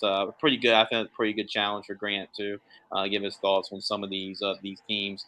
Haynes Academy. This is by far the most surprising team on this list. That's an undefeated team that's left in the state of Louisiana. For Haynes Academy, Grant, are you buying into the hype right now, the magical season, the Cinderella run of them going undefeated, or how much are you buying in to Haynes Academy? The problem with Haynes Academy is that they haven't been in this position before. Mm-hmm. Haynes Academy is an academic school. The fact that we're even talking about them on this show is incredible. And what a great job that Coach Powell has done with this program, considering the fact that they're an academic school. We know Haynes Academy, known around New Orleans area, is an academic school. But I think that the mantra has changed a little bit because given what Coach Powell has done with this program, they're 8-0. I know it wasn't a very pretty win over Young Odds Charter, 46-41. But a win's a win, and they've won every game so far. However, they're in Division III Select, and they're going to be playing some really great teams. I mean, even if they're the 3 seed, I mean, they're going to be a team that I think if you're looking at teams that could get knocked out early, it's them because they haven't been in this situation before. Right. So they're going to be very interested to come playoff time because it'll be like, okay, are you for real? Or you just have to have a really easy schedule. And but to me, it doesn't matter what schedule you have. A win's a win. They're 8-0. They're undefeated. Coach Powell has done a great job with this program. A program that doesn't win a whole lot. Yeah. And he's made them believe that he can win. And if I had a Coach of the Year pick, it would be him. It would be. I'm not sure how you're going to do it because obviously there's a lot of divisions in high school football here in the state of Louisiana. But if I had to do it for 3A or Division III Select, he's going to be the Coach of the Year. Oh, yeah, for sure. He's definitely one of those candidates throughout the state of Louisiana. These two teams played against each other in the playoffs. So this is another interesting dilemma. But Division I non-select between the only 2 undefeated teams in that bracket, Airline and Mandeville. Right now, I know Mandeville is actually right now, they've suffered a couple injuries, I believe, over the last week or two. So including Nate Shepard. So we'll see. We'll keep an eye on that too. But at their healthiest with Mandeville and Airline, this was on paper too. This was played on the field last year in the playoffs. Who you're taking out of those 2 teams? They met again. Mandeville and who was the other team? Sorry. Airline, yeah. Oh. Probably the big Mandeville again. I mean, just because I think this Mandeville team is a lot better team than the one they played. The Mandeville team last year, because of course Mandeville, remember, was 5-5 or 6-4 going into the playoffs, and then that's when they had the run. Nate Shepard went off, and that was really his coming out. We always knew Nate Shepard was a very good running back going to the playoffs, but that was really his coming out party to the rest of the state, and as well as the national scene as well. But Nate Shepard is I think this not only have Nate Shepard, we have Isaiah Baham, Dylan Henry is one of the top sophomores, and not only in the state, but I think even the country. He's got a couple of D1 Power 4 offers as well. And then also the quarterback. I mean, the quarterback change. They had a quarterback change at the end of last year. Ben Hendricks, of course. Ben Hendricks, I think, became the starter like week 9 and week 10 of the season last year, and then was undefeated up until the semifinals game against Ruston. And Mandeville is a team that can compete with Airline. They can score points at will, like Airline, and they I think they can hang with Airline. But I think like last year they had to make some stops, and if they do meet up again, let's say hypothetically in the playoffs, I'm not sure if they will, because it depends on where they are in the bracket. But if they do meet up again, I think Mandeville has to make some stops. Of course, that's the only way you can stop Airline. Like, you're not going to stop Airline from scoring. Airline's going to score well, but you got to make those key stops, and then also take advantage when you do make those key stops. You got to score after you make the stops, because Airline, you can't stop Airline for very long. And I know, like, there's a stigma among the Street 4 schools that they don't play defense, which, I mean, is true, right? And the football may not be as strong, and the football may not be as strong as maybe the rest of the state. But I think Airline, with their offense, I think it can push them over the edge. I think Airline, these two teams, I expect to be in the semifinals. I don't know if they play each other, but let's say they do play each other. Yeah. I think Mandeville will come up on top because I think they'll make just enough stops to win the game. And also, I think they're a little bit more of a physical team than Airline. And this is the last question to wrap it up, Grant. We'll probably be asking this question a lot more once the playoffs hit. But this includes the 3 Division I select teams, okay? So, obviously, Ash, Neville, and the core, of course, Ash and Neville will play at the end of the year to most likely decide the district championship. But right now, this question will be asked multiple times as we get into the playoffs. But in Division I select, this includes the 2 undefeated teams as well. Are you taking in the car, or are you taking the field right now? So not only including Neville and Ash, also including Acadiana, also including Catholic. Are you taking in the car, or are you taking the field in that bracket? Oof, are you talking about in select? In Division I select, so including those 2 undefeated teams and your Acadiana. It's hard for me to, because here's the Alexandria nearly beat Carr last year in the playoffs. So if they play each other again, I mean, I think Alexandria is a team that can beat Carr because of their size and the speed, and and they have to stay size at every single position. And of course, you can't forget about JT Lindsay, right? Yeah. The Carr, I probably have to take Carr versus the field, but the field isn't very far behind.